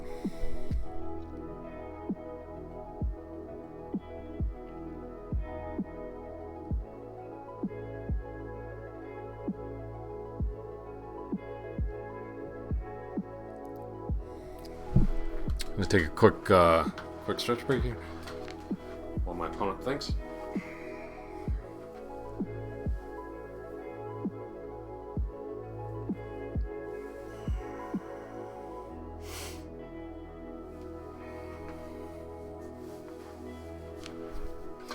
Hey WV, if you're still on, my wife's actually driving through your neck of the woods right now. She's on her way to Ohio for a concert, but she was stopping in Morgantown to charge her car. So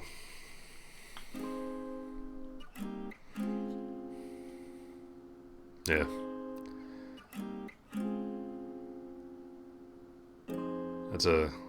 West Virginia is just a beautiful state.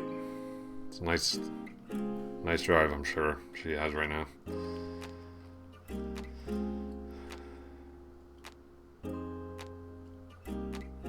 Oh yeah, we love. Yeah, sure, we love it.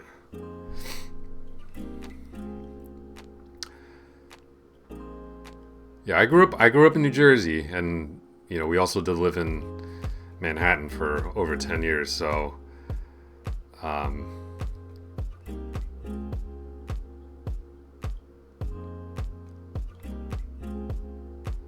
we love Italian, but we're pretty picky about it.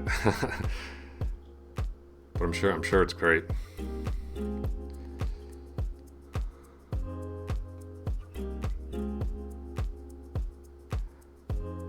Just made me hungry for like chicken parm. Oh man, I'd kill that right now. Oh okay, yeah, that makes sense. They were working on the mines.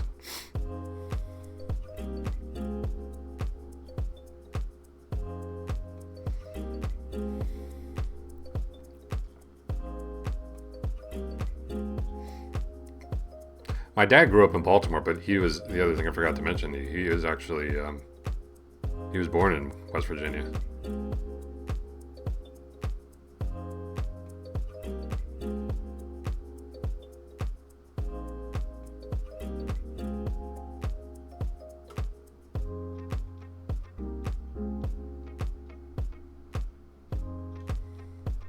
My grandfather worked for his father.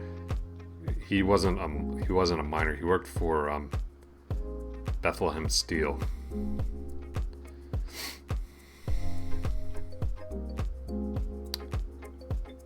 All right, my opponent's really going into the tank on this one.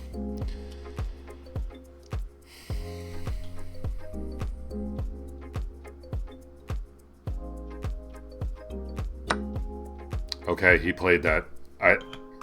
Really good decision by my opponent.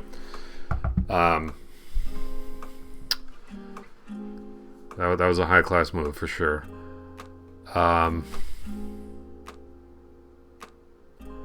So how do we want to set up here? Well, I think first step is pawn to e6.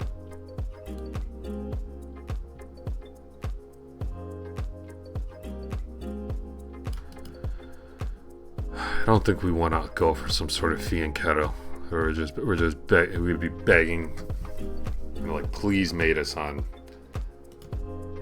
the king side. So I think e6. Wait a minute. All right, let's just examine this.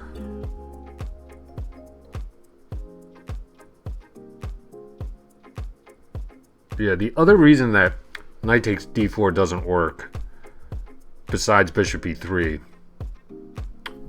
without the queen on f3, is you got these, you know, ideas of a discovery with bishop e5. All right, let's just come here. So, I mean, good opening so far, I think, in that, you know, we've managed to inflict a lot of pawn weaknesses in our opponent's position.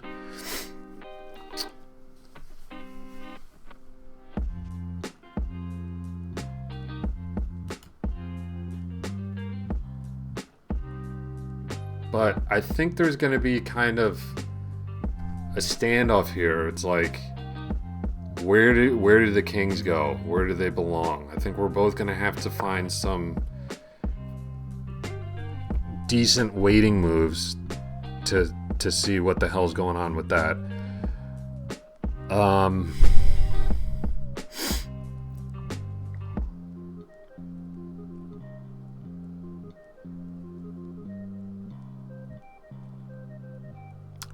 All right, let's play bishop e7, I think.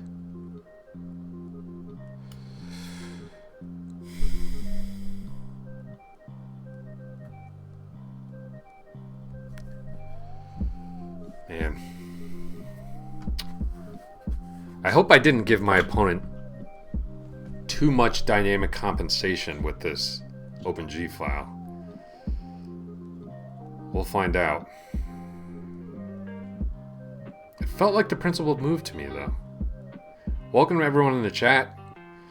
Don't forget to shoot us a follow, join Team MVP. help us get to that 170 goal. We're getting pretty close. I think we're at 167 now, which is pretty awesome. Apologies if you can hear me, if I sound nasally or sniffing and all that stuff. Cherry blossoms are in full bloom here. All the stuff's out.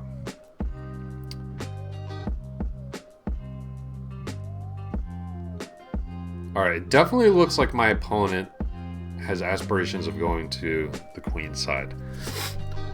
So perhaps we start making moves on this side of the board to maybe dissuade him from you know what I mean, from doing that.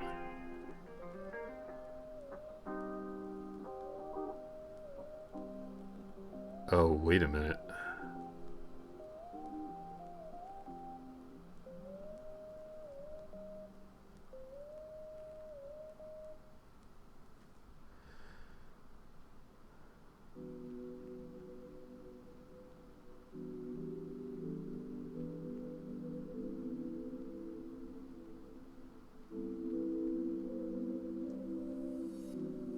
Oh, what a trap. What a trap that is. I was just looking at knight takes d4, pawn takes, queen takes d4, hitting the bishop, hitting the rook in the corner. Okay, let's just assume bishop e5 check. Our king steps to f8, let's say. Ouch! In that position, there would be bishop e5, saving the bishop and protecting the rook in the corner. Ooh, man.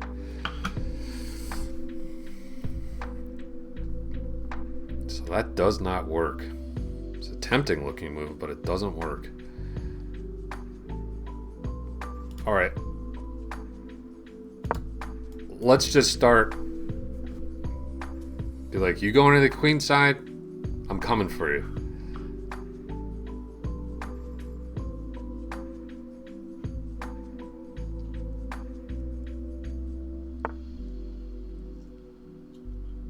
Ooh, 18. Man, that's cold. Okay, so he locks things down.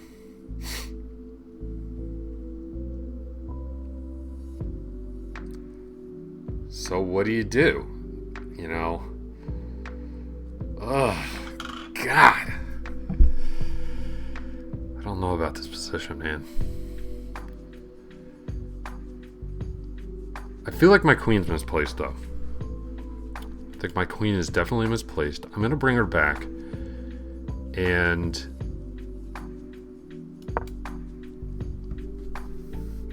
maybe even contemplate bishop d6.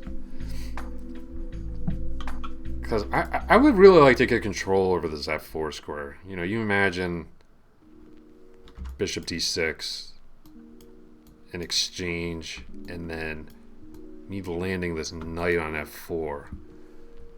That could be quite nice. But I don't really think my queen wasn't doing much there.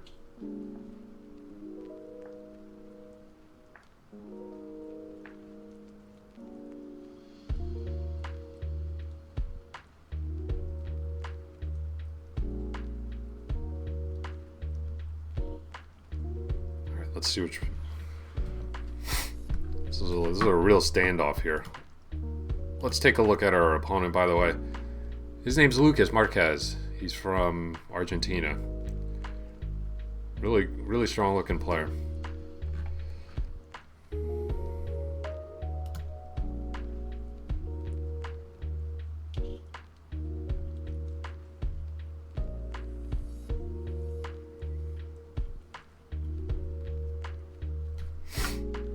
All right, so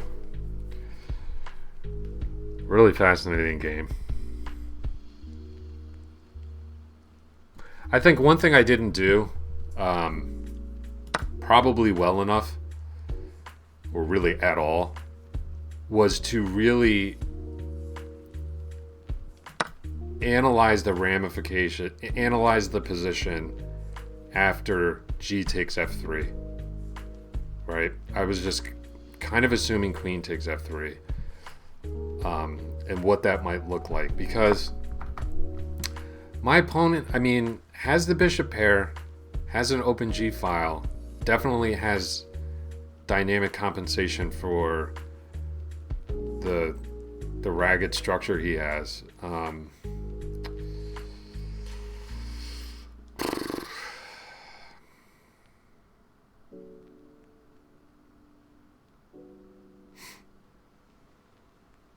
Yeah, neither of us want to commit our king. Oh, you think that was okay? All right, well, we'll see. It was hard to calculate because, man, like, my king wasn't castled.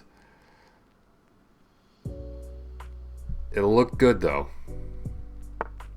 All right. Battle lines have been drawn.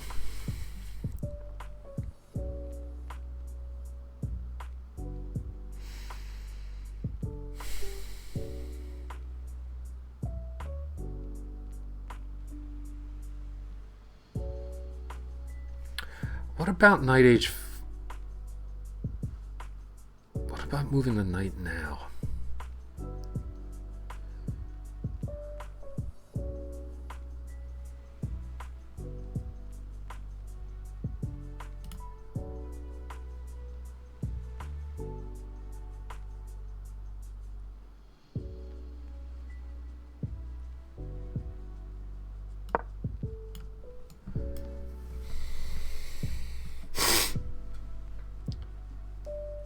Then I can play g6. You know, it just forces... Okay.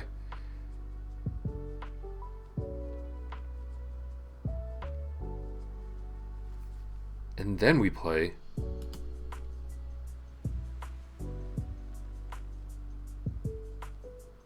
Do we play the...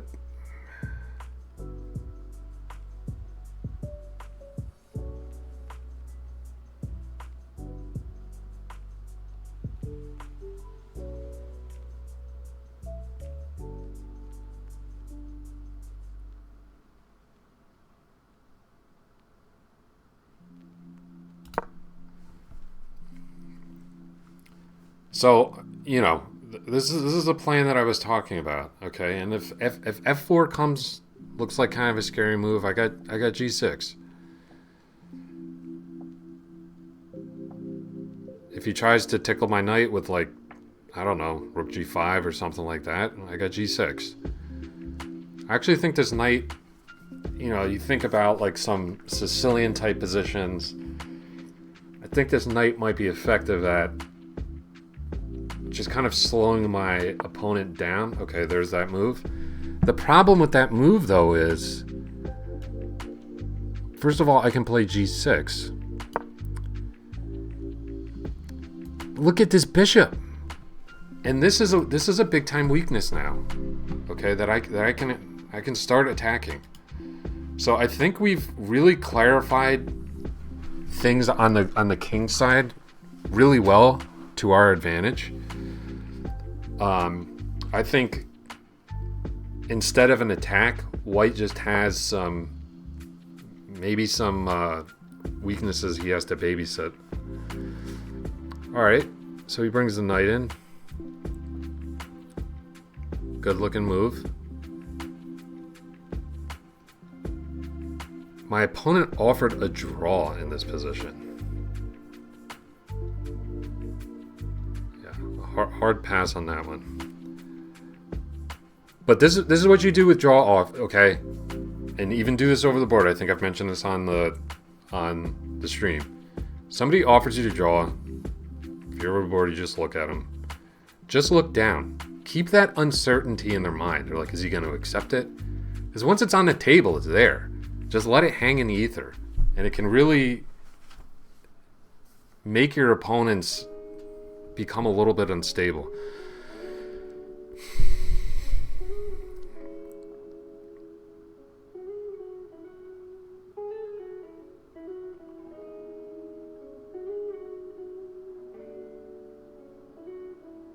All right, well, I mean,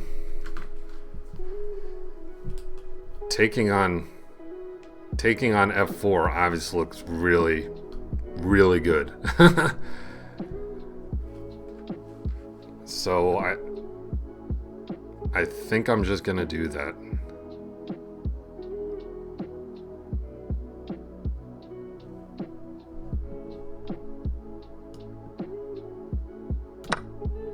And just get one of those bishops. I never offer draws, by the way. I pretty much play out. I'll resign. Like, I'm not one of these people that, you know, my opponent has like 2 queens on the board and I'm playing to the end over the board. I'm not doing that, but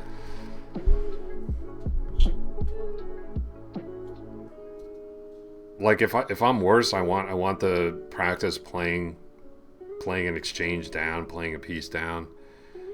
And if I'm better, I'll just play on. Okay, maybe in like the 10-minute pool, if I have like 5 seconds on my clock, and for whatever reason my opponent offers me to draw, you know, okay, maybe I'll take it. But all right, so we recapture, hitting this pawn.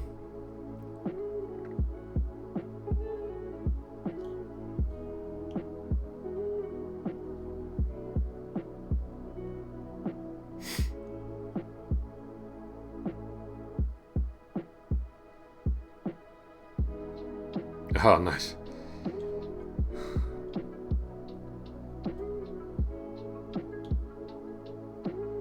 I just don't. I'm the type of player. I just don't play chess to make draws. Like, that's just, you know. My mindset is that, you know, I know this is a family rated stream or a family friendly stream, but I'm trying to tear my opponent's head off. That is my mindset every time I play chess. Doesn't mean we can't be friends afterwards, but while I'm playing you, that's what I'm trying to do. So, and in my experience, in the vast majority of my experience, people offering draws is a sign of weakness. Either they're scared, they don't like their position, they're not sure they can convert, they're tired. There could be a million different reasons, but they're not offering you the draw because they think because they think it's 0-0-0 and they think, you know, that's the fair result. And like, I screw up opposite color bishop endings all the time. Just play it out. If it's a draw, play it out. Even one of my opponents yesterday, I think this was a game off stream, we had a really, really fascinating game. And, okay. Do I play h5 here? I was just going to say, it was a really fascinating game. And it was a total draw. And my opponent blew. He messed up the opposition. I gained the opposition and won a king and pawn ending a pawn up. It happens. It wouldn't have happened if I accepted the draw. Only thing about h5 is like, is there some position where there's some sort of sacrifice there, or I actually don't like this.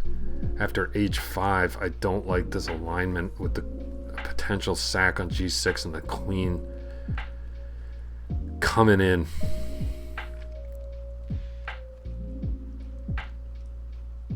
Don't like the look of that at all.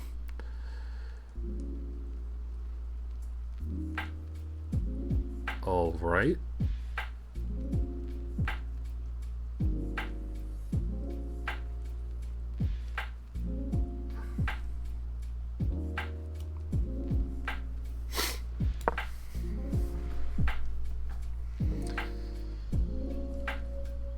This looks okay to me.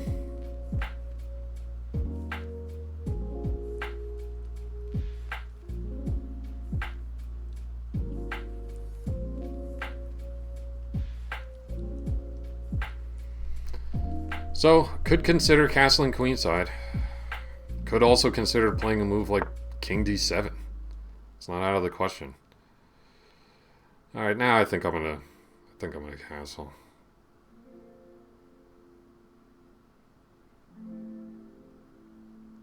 Actually, totally not opposed to just taking this pawn. What happens if I just take this pawn?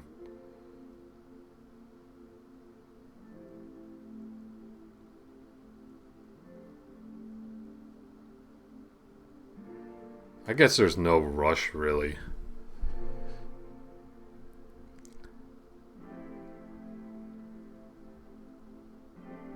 I just don't think he's well placed to start attacking me on the king side.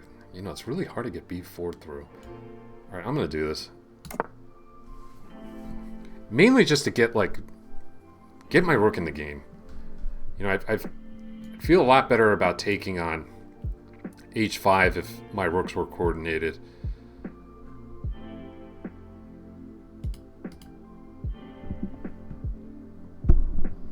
This game is far from over, though. Obviously.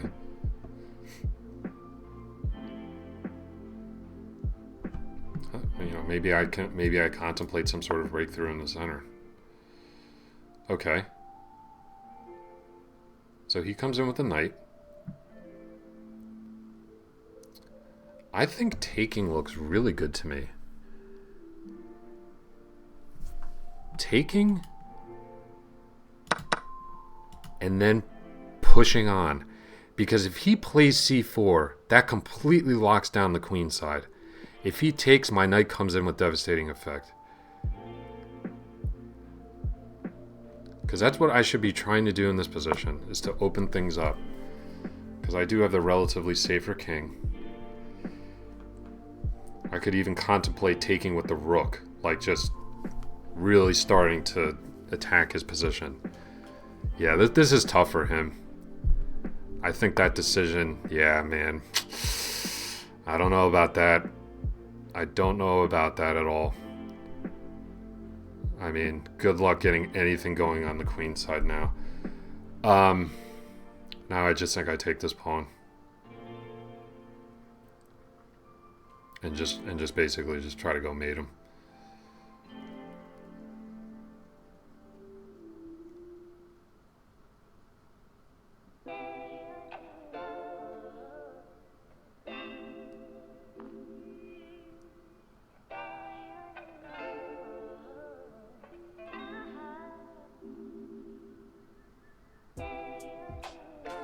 Guess he could come in with the queen.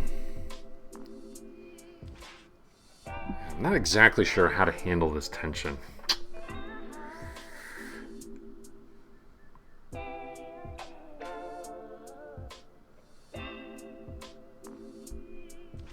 Also, I don't want to necessarily allow h6.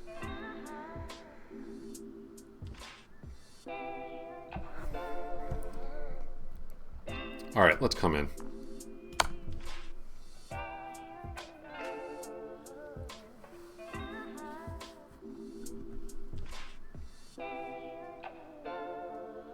I hope I didn't just play one of those moves that I tend to play from time to time where I just basically improve my opponent's king for no reason by giving a tempting check, but what I'm really trying to do with this check is to play against this rook.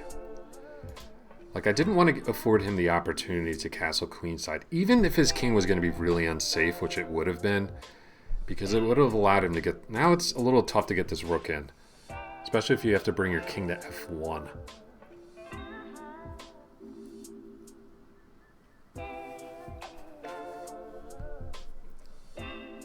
Yo, Mr. Waxy, what's up, man?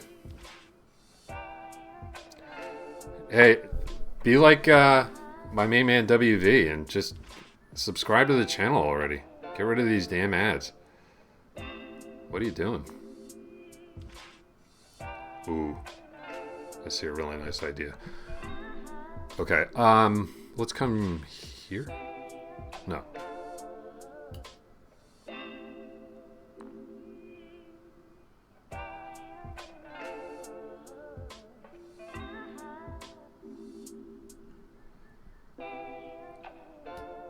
Alright, let's just start opening things up. You know, let's just be principled about this.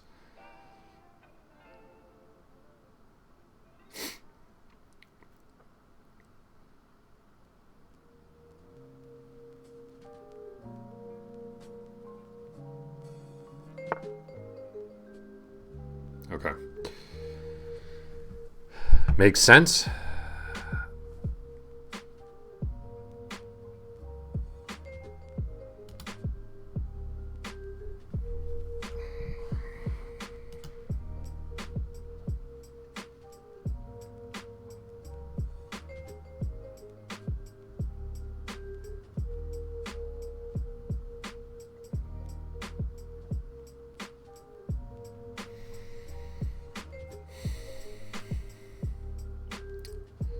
So he just kind of passively defends that pawn.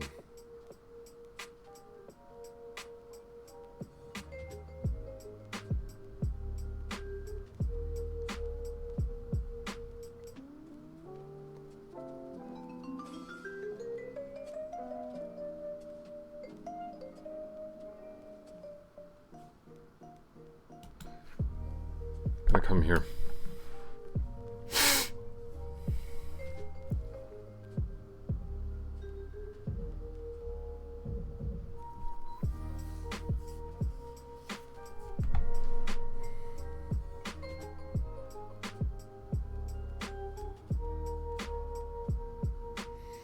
Yeah, Mr. Waxy, chuck us your Amazon Prime if you got it. Get rid of those ads, man. Don't do it for me, do it for you. You're missing too much great content here.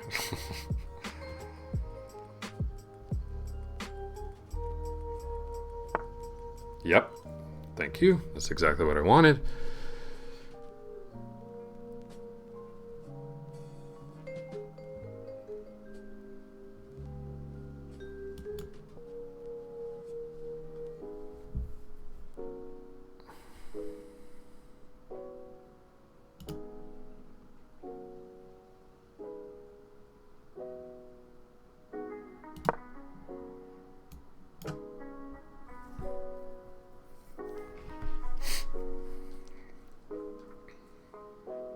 Just really gonna go after him now.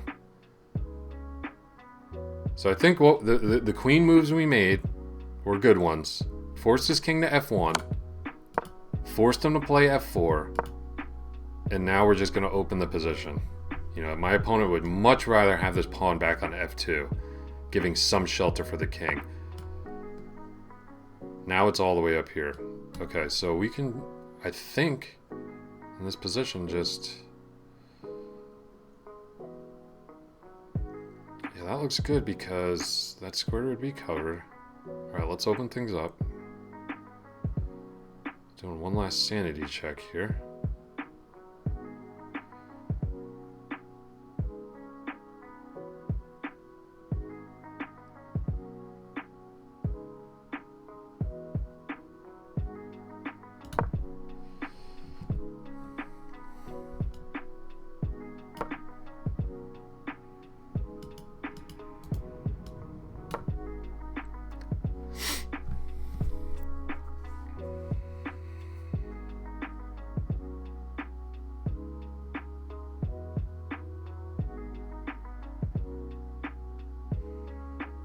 So it's a little double-edged, but I mean, I think first of all, I'm up 2 pawns.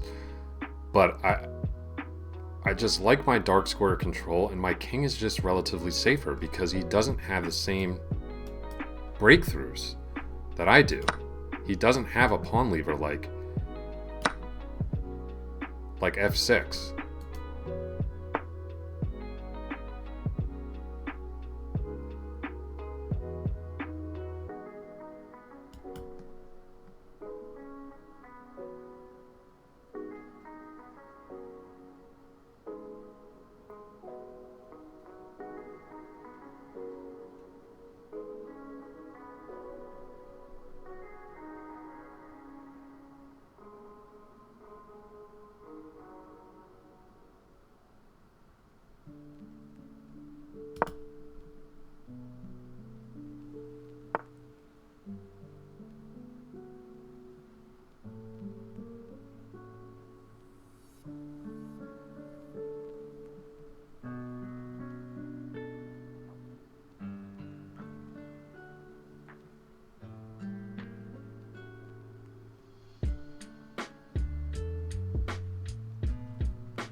don't want some sort of...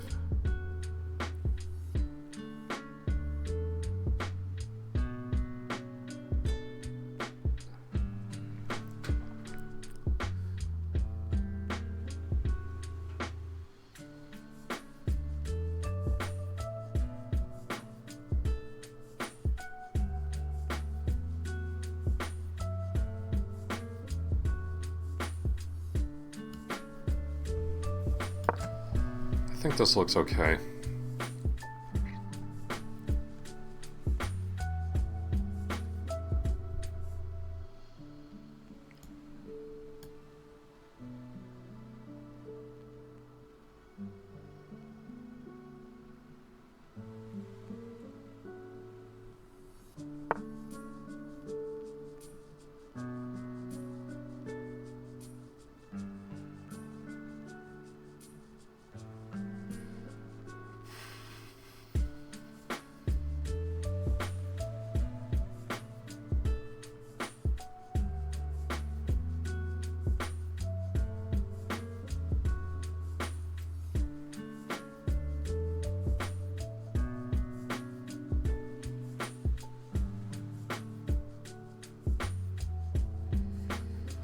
Ah.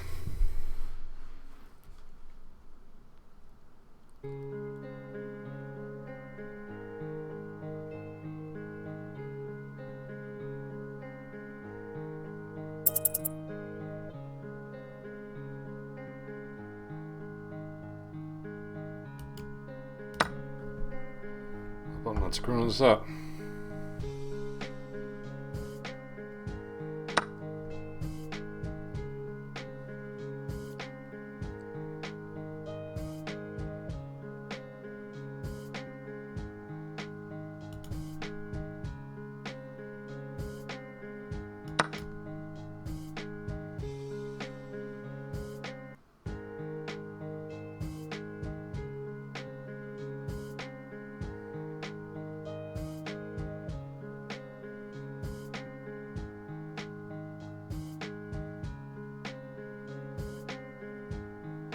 We're up 3 pawns now.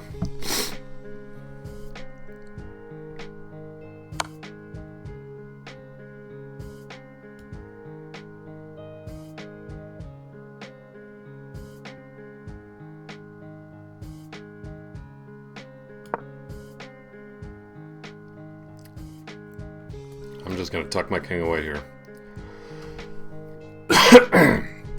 And I'm really just hoping that when the dust settles, there's just going to be too many threats for my opponent to handle.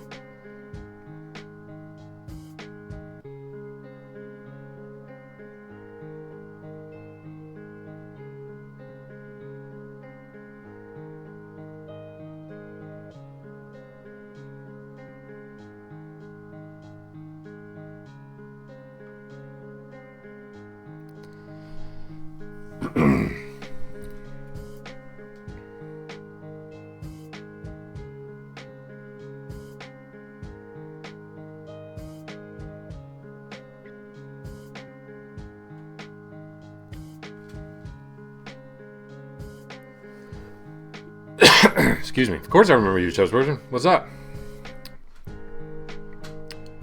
You're always raiding my channel, which I appreciate.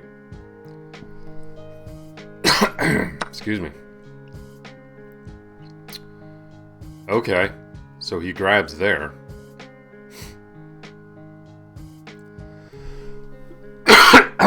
Man.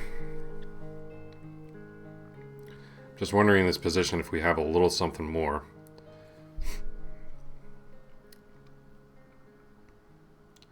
Not sure we do, because I really don't want to allow this check. Excuse me.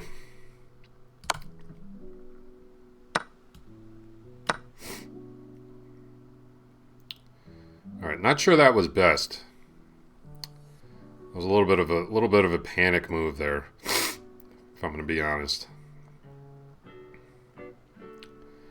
Mainly because I was low on time and I had a coughing fit, and I wasn't sure I could get it under control in time.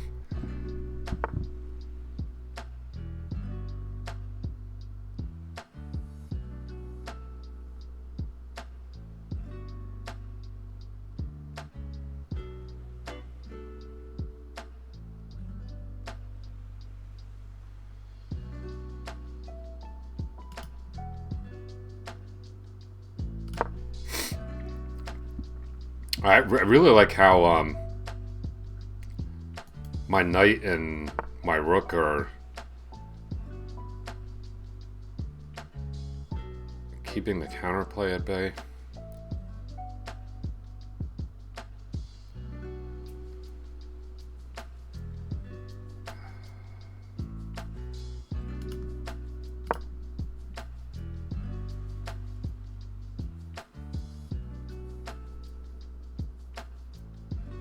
Give this pawn some security, and then I'll try to maybe advance my king.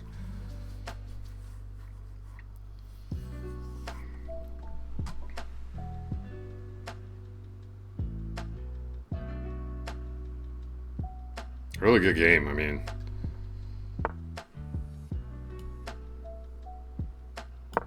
as I've come to expect.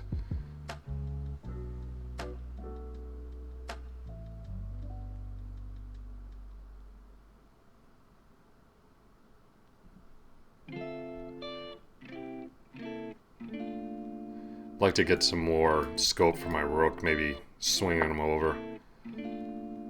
Oh, okay, he just jumps there.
See where the rook goes. Oh man, I hung the pawn. What a noob.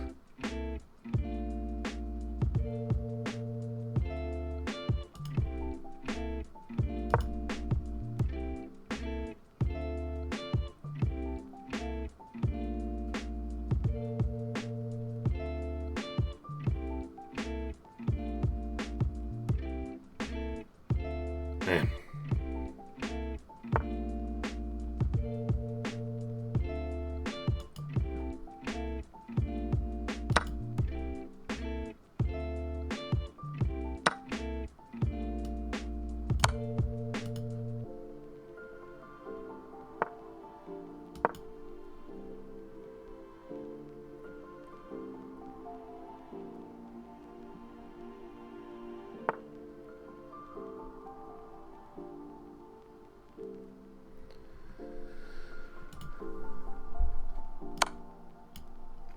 Ooh, that hurts. That's game over. Rook activity, rook activity, rook activity. Rook and king activity. That's the name of the game. That's why I'm gonna win. Question is, do I take the rook or do I take the bishop?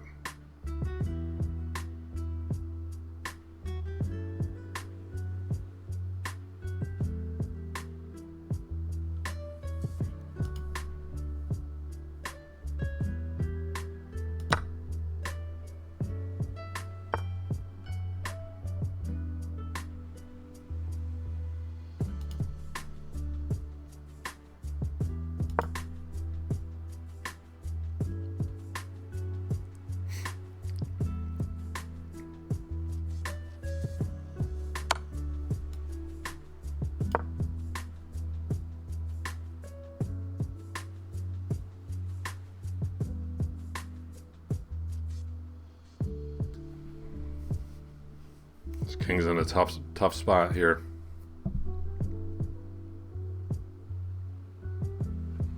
I don't even need to worry about this pawn. I'm just gonna go mate this dude.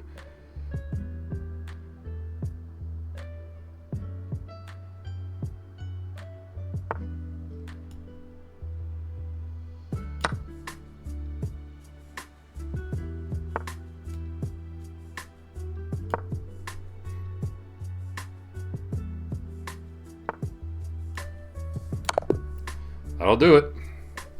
Man, good game to you, Casilla. You're a player, man.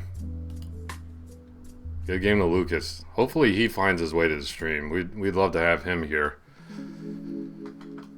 Yeah, just a back and forth type of game. So that's what happens when you have open G file. Both kings don't know where to go. It was just an all-around awesome game. All right, let's look at this line. Queen takes. It doesn't work. Does not work, apparently. Bishop e5 check. Oh, yeah. And just castle. Yeah, he's just got way too much competition. See, I didn't think he was going to be able to castle like that, but yeah, that was just totally flawed. Yeah.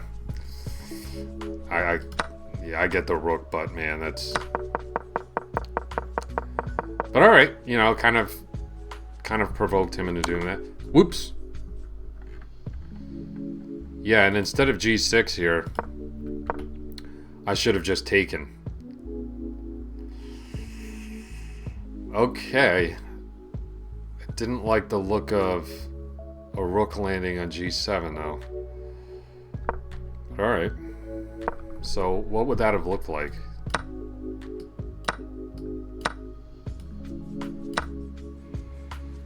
Queen f6. Pretty much have to retreat the rook. I don't think you could really do something like this. Oh wow, that actually traps the rook. That's crazy. So that's an interesting line. But okay. I mean, it's hard to shoot myself for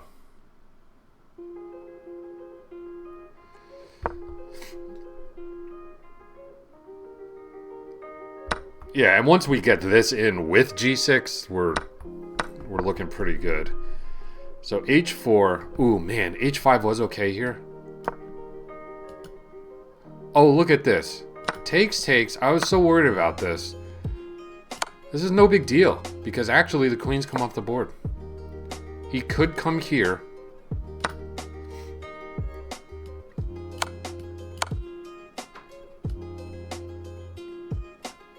Maybe king f7 here.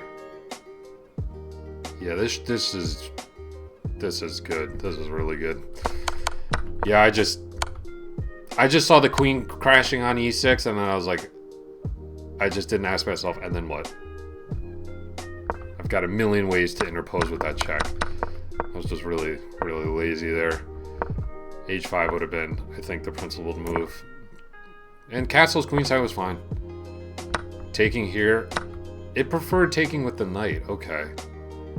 I just thought the ability to quickly play... It didn't like that move either. It's really surprising. Queen c5, best. Okay. And then d4. Okay, d4 is the idea, but we can just maybe make it a little stronger by forcing one of his pieces to defend here and then play d4 so that we're on this pawn twice. Okay, that makes sense. But d4 is the idea in the position, generally. So taking was best. This was good. Was excellent. Forcing f4. This was good. And then playing f6 was the correct idea. Doubling. This is all good. Oh. Protecting with the knight would have been better. Okay. Ah, that was a blunder. Okay. Yeah, I don't want to be trading queens here. Like, come on. Just get my majority in motion. Hello. This is just game over. What was I thinking? Oh, that's when I was having that coughing fit. Instead of doubling, what about queen f8? Queen f8 here equally is... Yeah, queen f8 looks like it's a really good move. Yeah. Hitting the rook. Yeah, that's a killer move too, man. Yeah, queen f8 is really good. Definitely better than doubling. You know, at least if he's going to try to reclaim some of his material, at least get that rook off the board. That's like his only active piece. Yeah, queen f8. This was right around the time when I played. This was when I was having that coughing fit.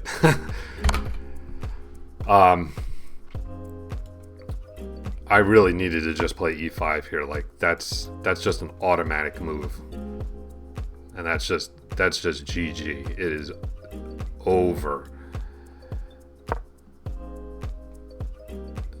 Just play queen c5 here. There's nothing doing. e4 is coming, and he's completely toast. That would have been much easier to convert. So he understandably took, which completely let him back into the game. But I had good, you know, really good... Finally, I play e5, right? But I just had really good activity. You know, forcing him back. Okay, just taking there would have been best. I completely missed that this pawn on b7 was hanging. I thought I was just forcing his rook away, and then I was going to take. So, rook takes b3, obvious move. Yeah, we were both well under a minute there. But I get the knight in. So c5 check. It looks like it's a problem. Okay. But he took instead. I forced his king back. And once I got rook 8... Okay, rook e2 would have been better, just gaining some time on the bishop. Okay. But I felt really good about my position after this. And then he attacked my knight, but just missed this. Now, should I have taken the bishop? Should I have taken the rook? It actually wanted me to repeat the position again. What the hell is that about? No, knight takes e4 is best. And then I come back and attack the rook, and then I'm just mating him. There's absolutely nothing he can do about that. So, yeah, that was a good game. All right, that's going to do it for me. Man, that's a 2:30 mark. Just want to give a big shout out to the Chess Kid 1 and also Beltrami. I think that's how you pronounce your name. JP for the follow. WV Chess, thanks as always for being a sub and all of your great comments. Chess Wizard, thanks for stopping by. Mr. Waxy. Who else we got? I know we had some more people. Beltrami, we already talked about.